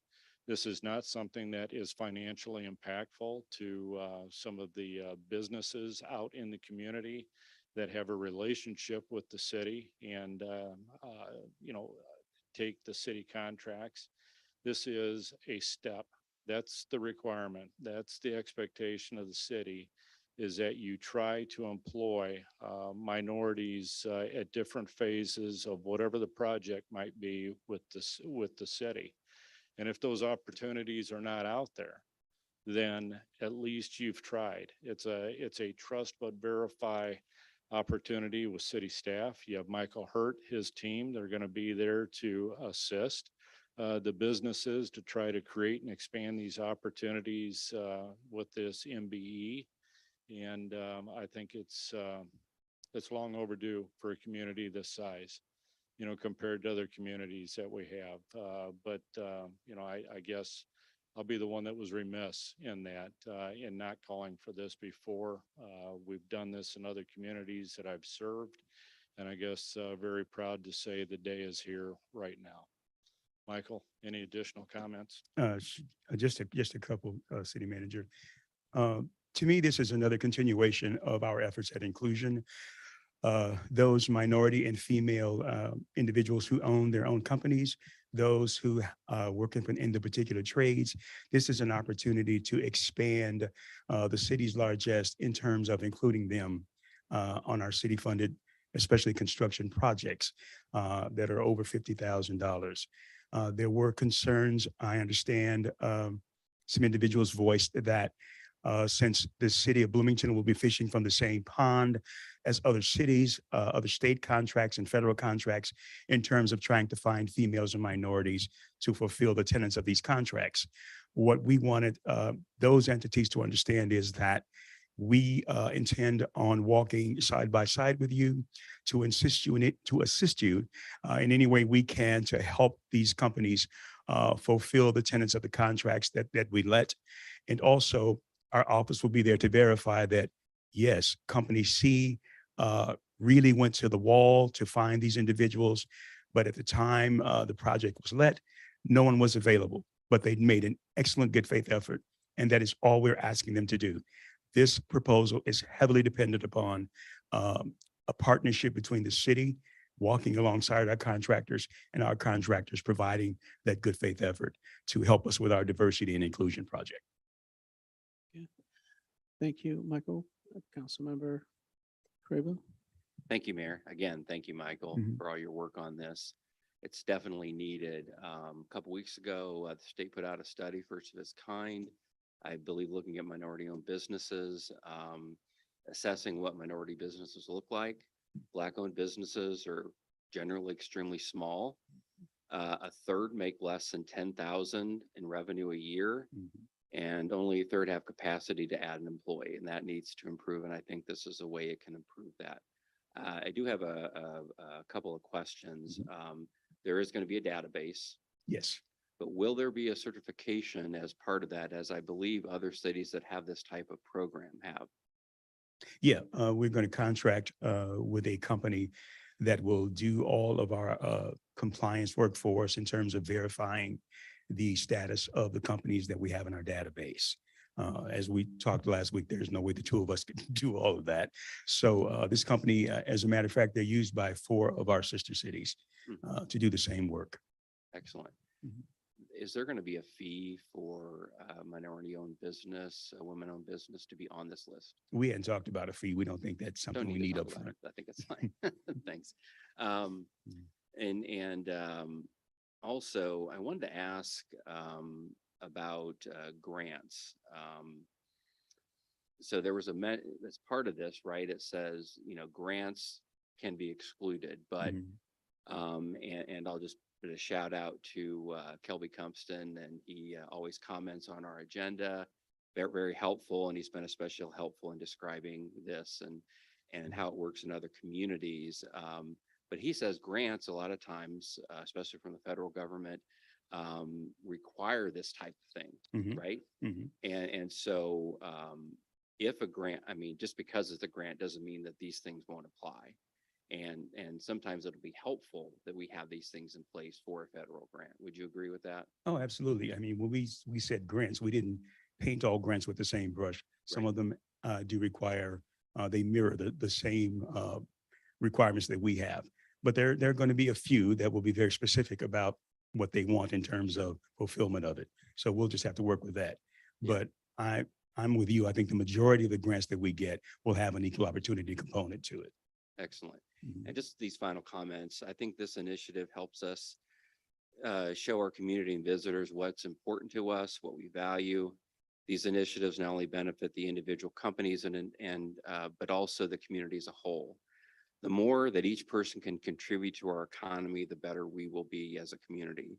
It will make our business community more diverse and vibrant. I also like the fact that our Human Relations Commission will potentially be part of the enforcement, because the ordinance establishing the HRC has them handling complaints on discrimination and other types of things, which I don't know that they've done a lot of that lately, but I do like having their involvement in this. So thank you. Thank you. Councilmember Walsh. Thank you, Mr. Mayor. And thank you, Michael, for the hard work that you and your team have done on this. This is fantastic. I particularly love that the research that you've done on community demographics on this, and that not to just turn around and look and see, oh, this is what Champaign has, this is what Peoria has, and the percentages and the demographics there differ than those here. Yeah. And that you actually did the due diligence to look at that. And that shows me the effort and the time and work you really put into doing this. Just that little bit right there shows you really put a lot of time and effort into it. Besides just reading the whole thing, it's just, it's an incredible piece of work. So thank you very much. Thank you. Okay, thank you. I don't believe, oh, go ahead. I just had a similar observation. And as you look at the ordinance and the percentages required, I'm kind of making an assumption, just looking for you to affirm that the percentage of 10% labor hours worked would mirror the available labor pool, say in local 99, local 197, et cetera. Absolutely. And those percentages for the hours worked on the project are, they can be blended. If you cannot find 5% female or 5% minority, they can be blended 8%, 2%, as long as we accomplish those hours that are worked on the project. And would it be reasonable that many of these organizations would have multiple city contracts going on concurrently? It's a possibility. And again, not wanting to make an assumption, so just asking for clarification that if the ordinance mirrors the percentage of available labor, if the various trade that we're talking about has multiple projects going on simultaneously, that would be an example of when, there'd be some sensitivity to the local labor pool's inability to meet the requirements across multiple projects. Absolutely. And that is why we were saying it's a good faith effort. Instead of just sitting in an office saying, well, there are 5 projects going on, we're all fishing from the same pond for female and minority workers and subcontractors and just don't do anything about it based on that. That's not the good faith effort we're looking for. Do it anyway. You just never know who may be available at whatever time. Thank you for clarifying. You're welcome. Okay, sounds good. Okay, I don't believe we have a motion, so can we have a, right? I'll make a motion to. Okay. Oh.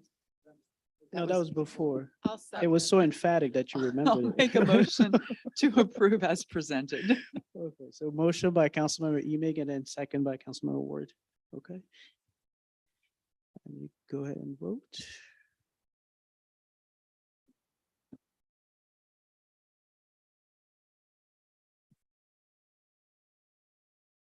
Okay, the item passes. There are no nays to announce. Thank right, you, thank you Michael. very much. You're off the hook. Okay, and the next item is the Finance Director's report. Yes, right. Now, Scott, I need to ask you something. Someone told me that you were you're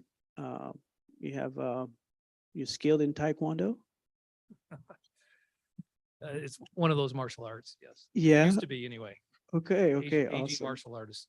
Okay, well, then I'm gonna be mindful of my tone now every time I speak to you. Control. It's about Okay. Control, right? So Right. no worries. Okay, I just found that out from someone else. That's awesome. Okay, so I'm gonna turn it over to City Manager Gleason before I get myself in more trouble. Not at all, Mayor. Thank you very much. This, for the community, anybody that might be tuning in, for the first time, every month, our finance director, Scott Rathman, walks through the financials for the community. It's a high level conversation.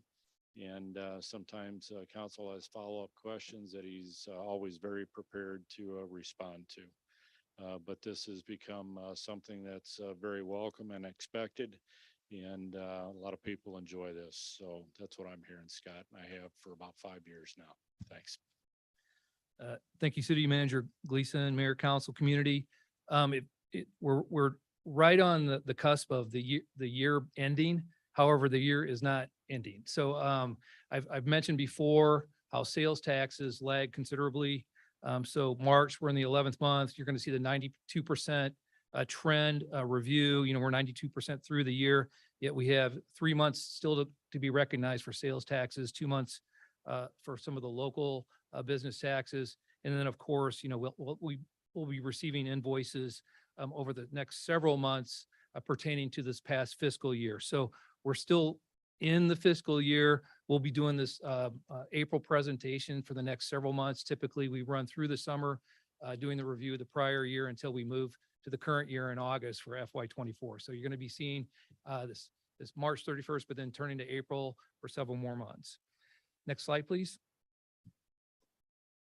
So from a high level, it's very similar to last month. Revenues are still trending very positively. Inflation is still, that double-edged sword of a benefit to local governments from a tax revenue standpoint. The opposite for our residents related to costs they're encountering. Fortunately for the city of Bloomington, we have a very strong local economy. Our residents are still buying what they've always bought, going out to restaurants like they've always done it, and it's being reflected in our taxes and our tax revenue. So you can just zeroing in down at the bottom. At this point in the year, we're $10.6 million positive variance for these categories. You can see in the third column there for the year-to-date months collected. We still have 3 months, as I mentioned, for the sales tax and 2 months for those local taxes. One line I will highlight, trying to pick out, a revenue or two each month to highlight and kind of show some of the mechanics behind it. The local motor fuel tax, that's the dollars restricted for our streets, that in 10% of home rule sales tax.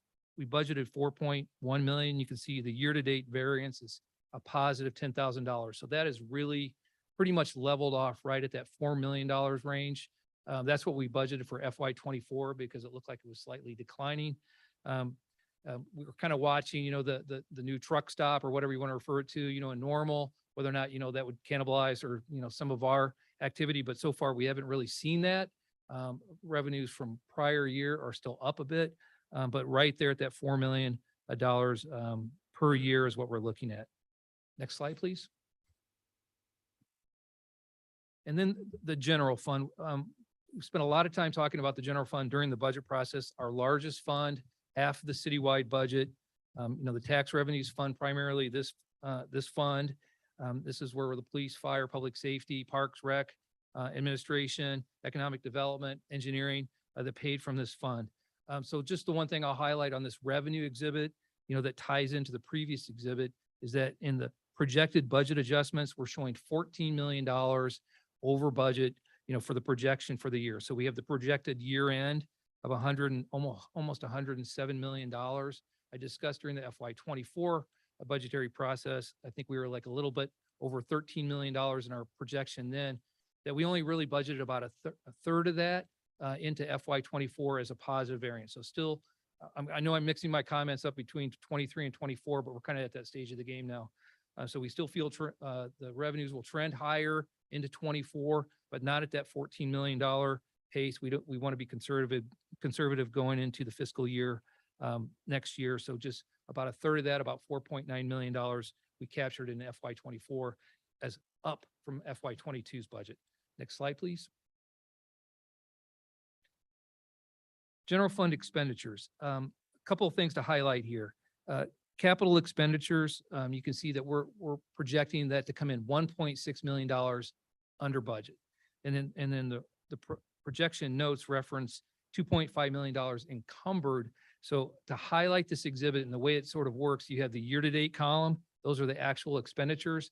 But then down at the bottom, you can see almost $9 million in encumbrances. So these are items that are on POs. So we're adjusting our year-to-date numbers down at the bottom there, not on a line-by-line basis. So I want to point out to council that we do have $2.5 million encumbered because it's only showing $963,000 year-to-date. So throwing a lot of numbers at you, but connecting the dots on how this is put together.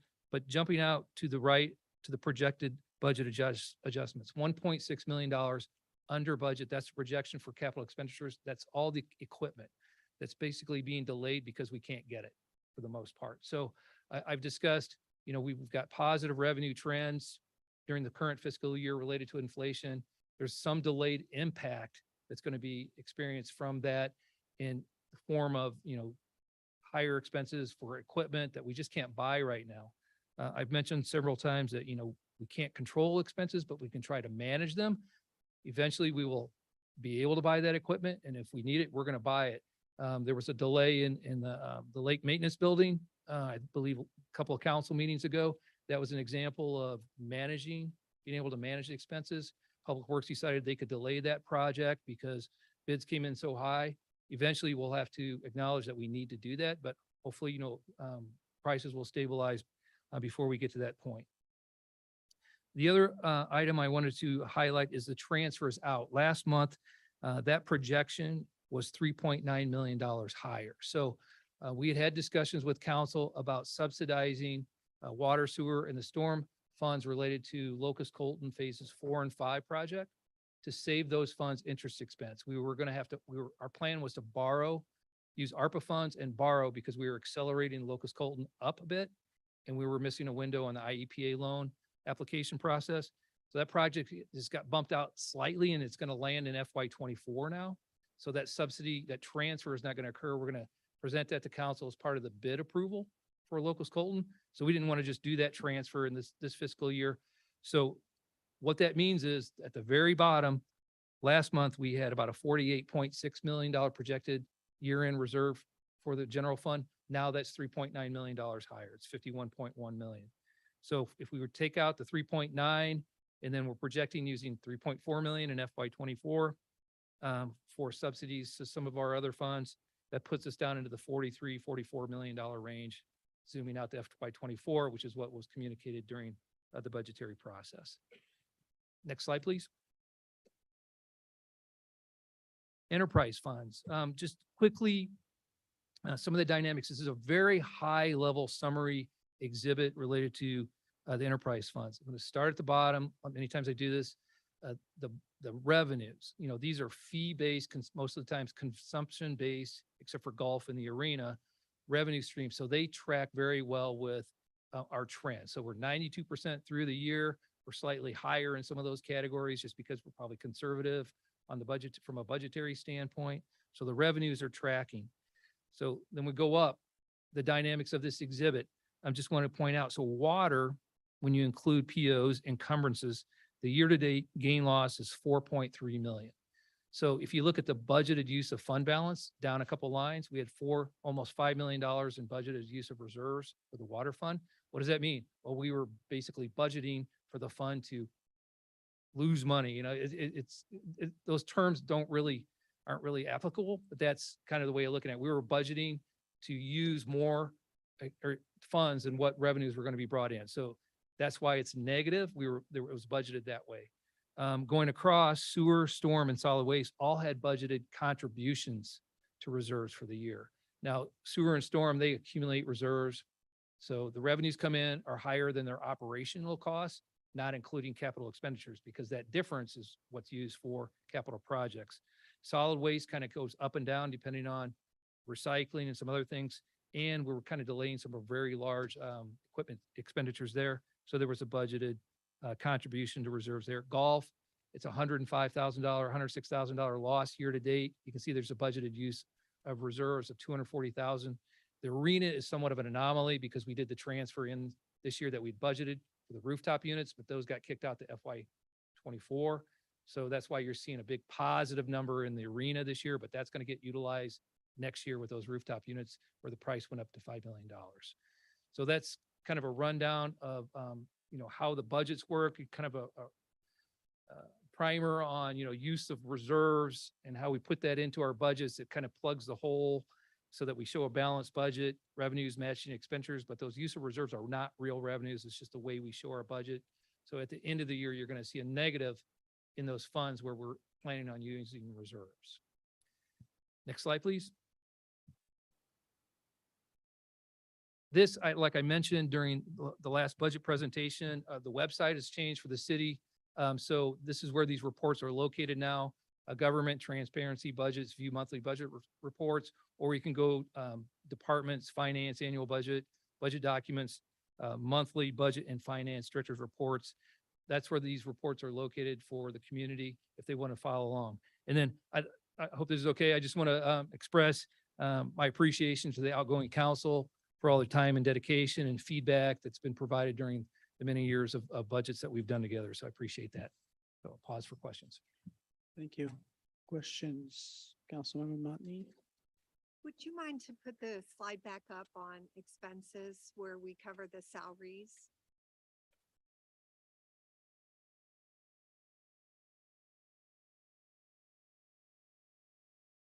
So our prior year actual was 39 million, projected year end for this year, 45 million. And in the 2024 budget, we're at 48 million, I believe. So in addition to your prowess with martial arts, I know you're really good at math in your head.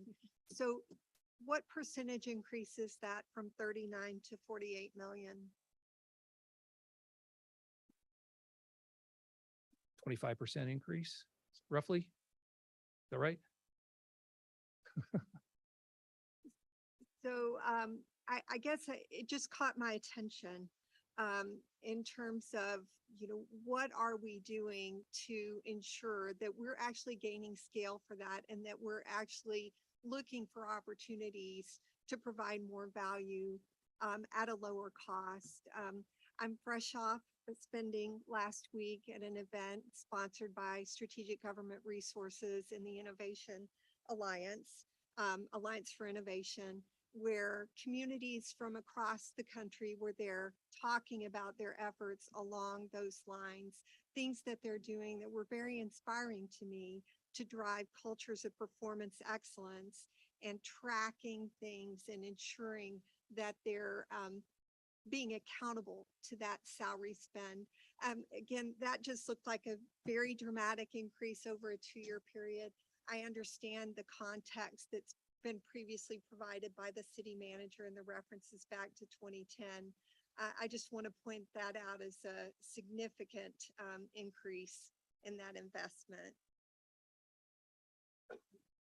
So is there a question there, or did you just want to point that out, Councilmember Watney? Well, my question would be, had I asked one, I'd love to hear in a future update some examples of things that we're doing to be innovative from a performance management perspective, from a process improvement perspective, so that we can kind of understand where that commitment is to drive that value, which will make things better for our employees and also less costly for the residents that we serve.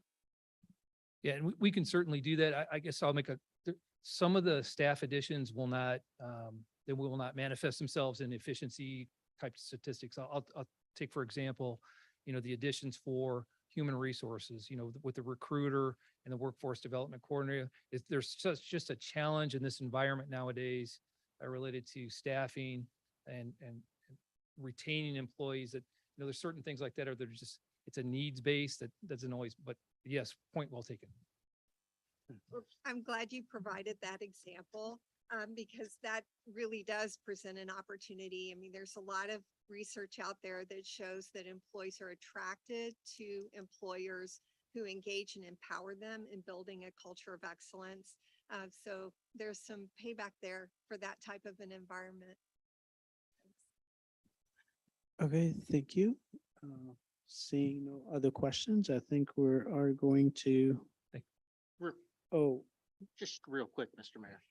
sure. Sure. Really, really quick. I just, on the same page, something that just really popped out at me.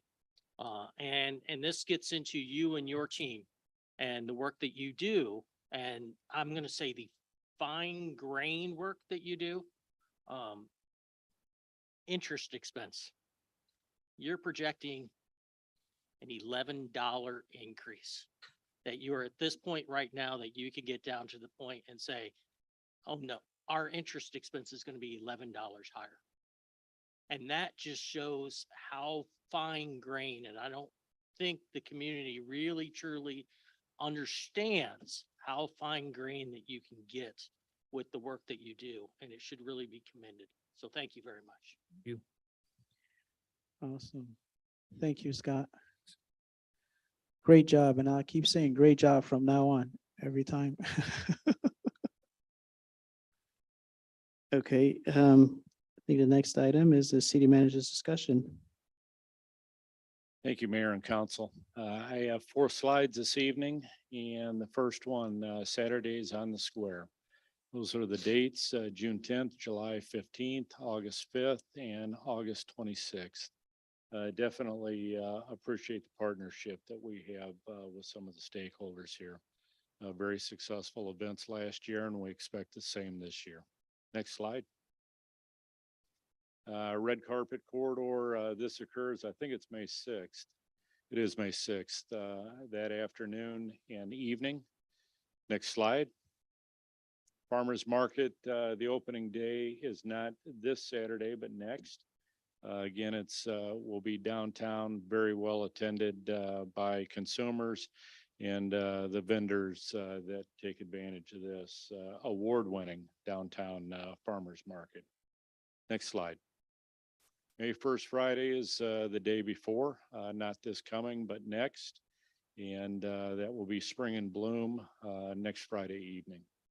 And then lastly, I wanted to share, we had a major concert at the Coliseum, Wiz Khalifa. And this was an opportunity that our arts and entertainment director, Anthony Nelson, pulled off. And initial reports are that it was very successful. While we don't have the final book on this, the total expenses out and the revenues in, we do think that this was profitable. But talking more so when we talk about successes, it's more than just the dollars and cents. It's the experience for those that come, and also the experience for the artist himself in this case, and have received very positive comments. Very excited about what will come next. And then lastly, just wanted to say thank you to Alderman Jeff Crable and Alderwoman Julie Emig that were elected into these positions. And this will be the last council meeting. Mayor, many of the comments that were made, very much appreciate the opportunity that I've had to grow and work with you. And for the two that were appointed, that were put their name in the hat for a vacancy, that were selected by the mayor, Alderman Walsh and Alderwoman Urban, and then ultimately selected by the council. Thank you also for the opportunity to work for you. For those that are outgoing, you definitely will be invited to some ribbon cuttings because you've been a part of a few, and that day's coming. So thank you very much. Okay, thank you. Under mayor's comment, I again want to reiterate my thank you to the four departing council members, but also mention that we will have an orientation, right, this coming Saturday for the new ones as well. So look forward to working with them. This will be the first time that they're kind of in that, frame of mind, framework of, being a council member. So it's starting to get real for all of them. And in the interest of time, I'm gonna turn it over to council members for comments. Councilmember Walsh. Thank you, Mr. Mayor. I just wanted to say thank you to you for the appointment, putting your faith and your trust in me. And I really do appreciate it. And to all of you sitting here, thank you for your patience with me. This has been a very good learning and educational opportunity. And I know we don't always see eye to eye, but we found that there are things that we do all see eye to eye on. And those are the things that we need to really take away. To those who were just elected, who are coming in and re-elected, Donna, thank you for putting your hats in your name in the hat. It's very evident that not very many people are willing to put their names in for these seats, whether it be for city council, whether it be for our school board seats, etc., for all those local things. And then we look at, and I'm going to use the word abysmal numbers of people who vote in our municipal elections, and would encourage people, get involved in your local community. This is where you live. This is where you live. This is where you work. This is where you raise your children. What happens here really impacts you probably more than anything else. So get involved in your local community. And again, thank you for those who are willing to step up and serve, even those that are sitting here that put their hats in their names in the hats years ago. It really means a lot that you're willing to step up. So thank you. Thank you. Councilmember Becker. So a couple things tonight. First, thank you to the folks that are exiting. It's been a pleasure to work with you, especially my seat buddy here. I really appreciate all the interactions, and I think Grant said it very well, in that we do need to work together even if we have different perspectives. And I'm hopeful that we can do that well with the group coming in and forming the new council.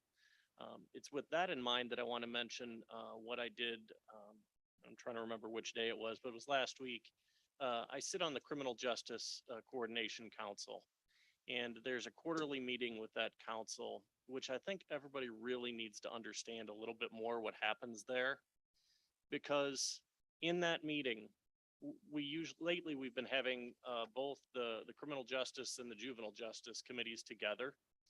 But you have the sheriff, both chiefs of police, you have the prosecutor, you have the DA, you have folks from various organizations like supporting Fuse and things like that. You have people from the parole board. I mean, people from ISU, Dr. Beck presents all sorts of statistics.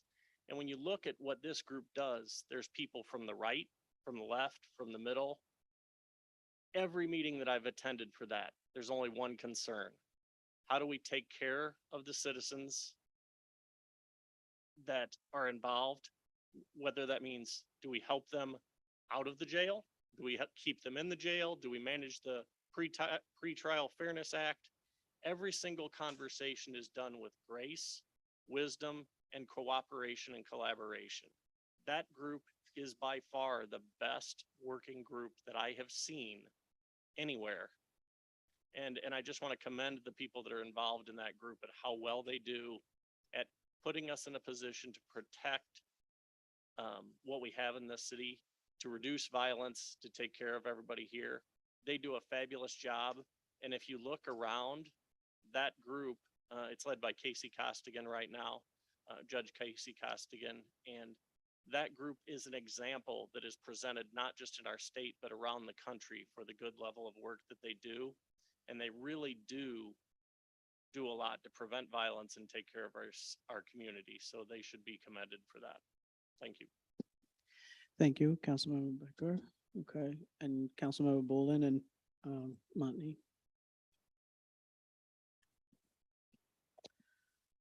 I will also add, I'm going to cry.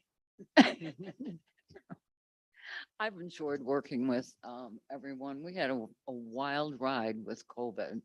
So coming back in person has been a pleasure. And all the conversations that we've all had has been really good. And then on another note, we had all these proclamations. This week begins National Medical Laboratory Professional Week. And disclaimer, I am a retired medical laboratory professional. And those professionals are trained scientists, and their educational curriculum is the same as pre-med. So it's pretty high power. And they perform tasks to assist the physician with differential diagnosis for the patient. And they are the unsung heroes of the healthcare.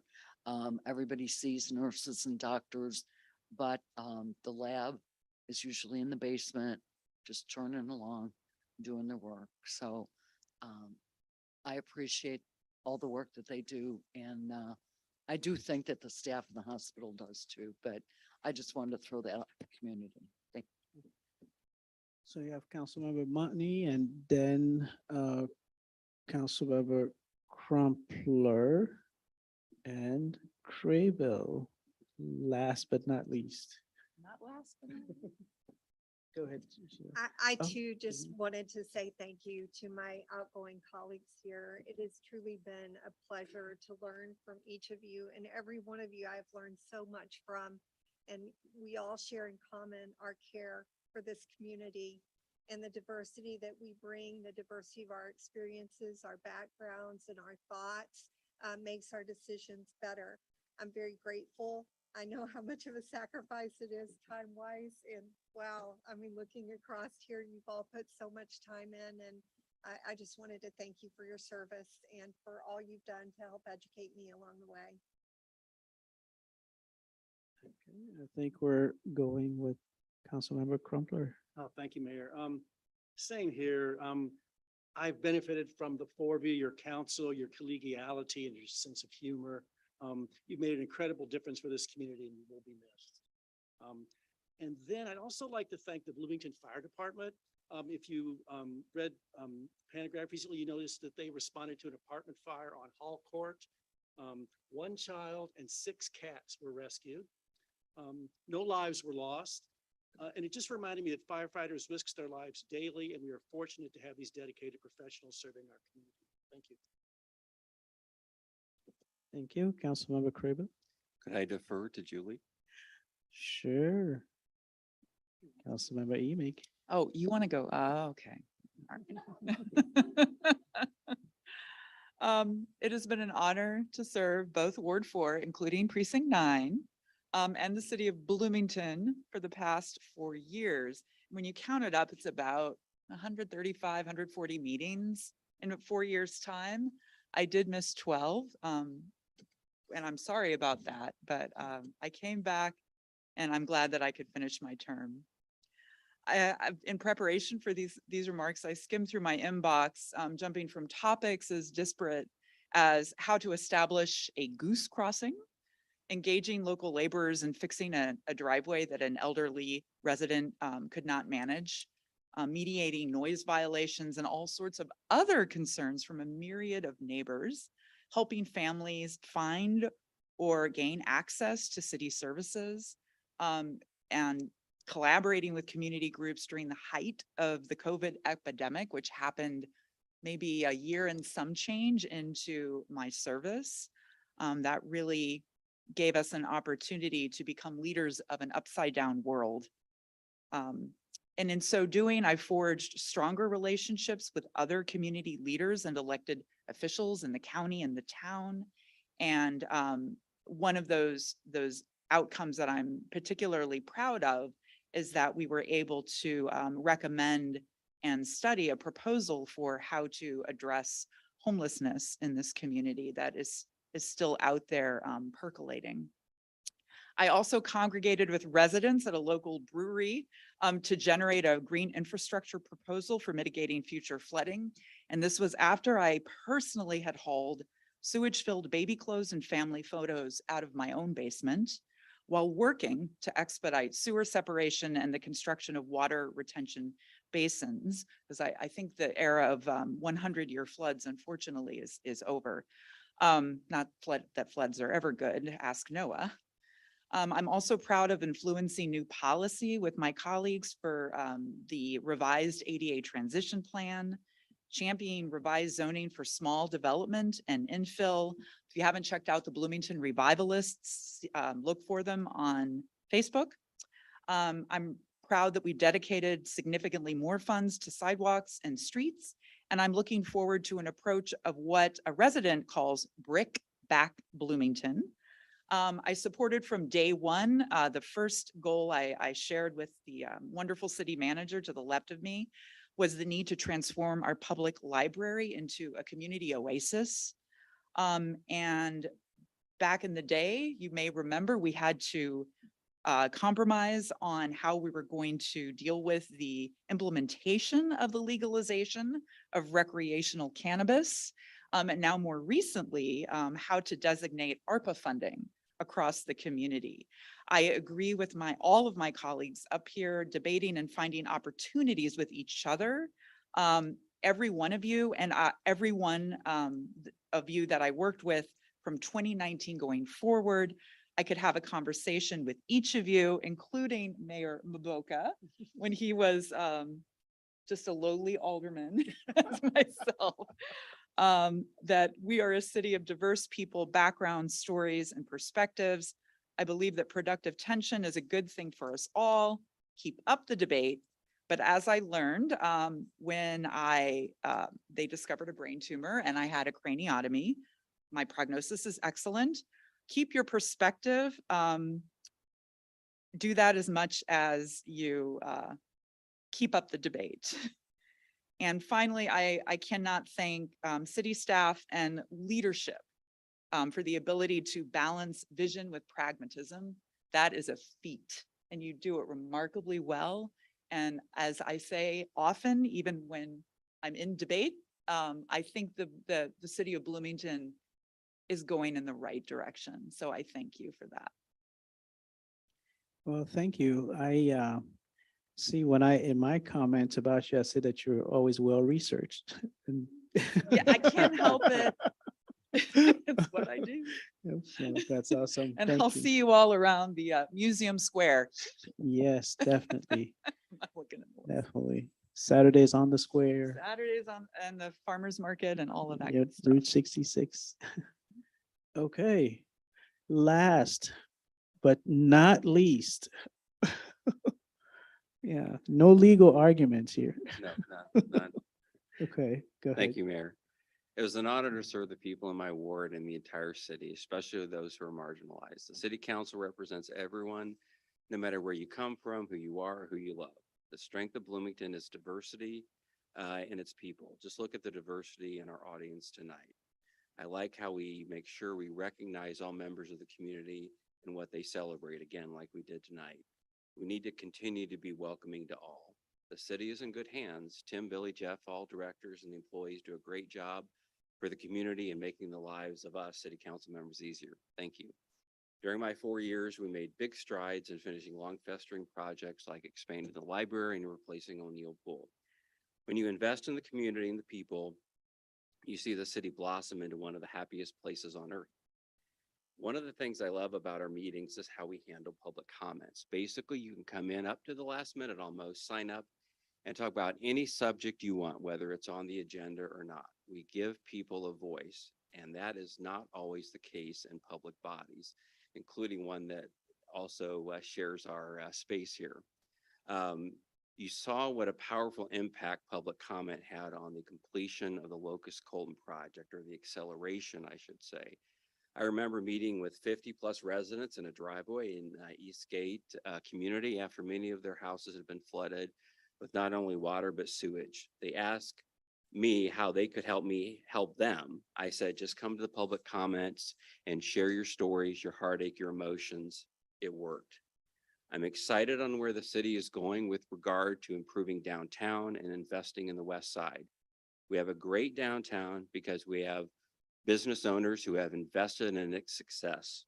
Special shout out to the Bistro, a wonderfully welcoming place where its owner, affectionately known as Mama, gives me a place to read the council agendas and sing karaoke. I hope to see the city make great strides in living up to its moniker of a welcoming America city. We have such a vibrant immigrant community. I recall during welcoming week, 3 immigrants spoke to us in their second language, English, and thanked us for all the city has done for them. But really the thank you is to them for coming to our community and making it a better place. We take it for granted that an immigrant will come to America and learn and speak English. Learning a second language is tough.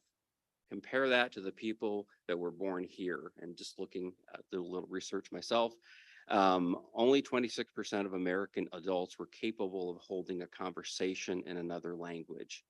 That 26% includes me.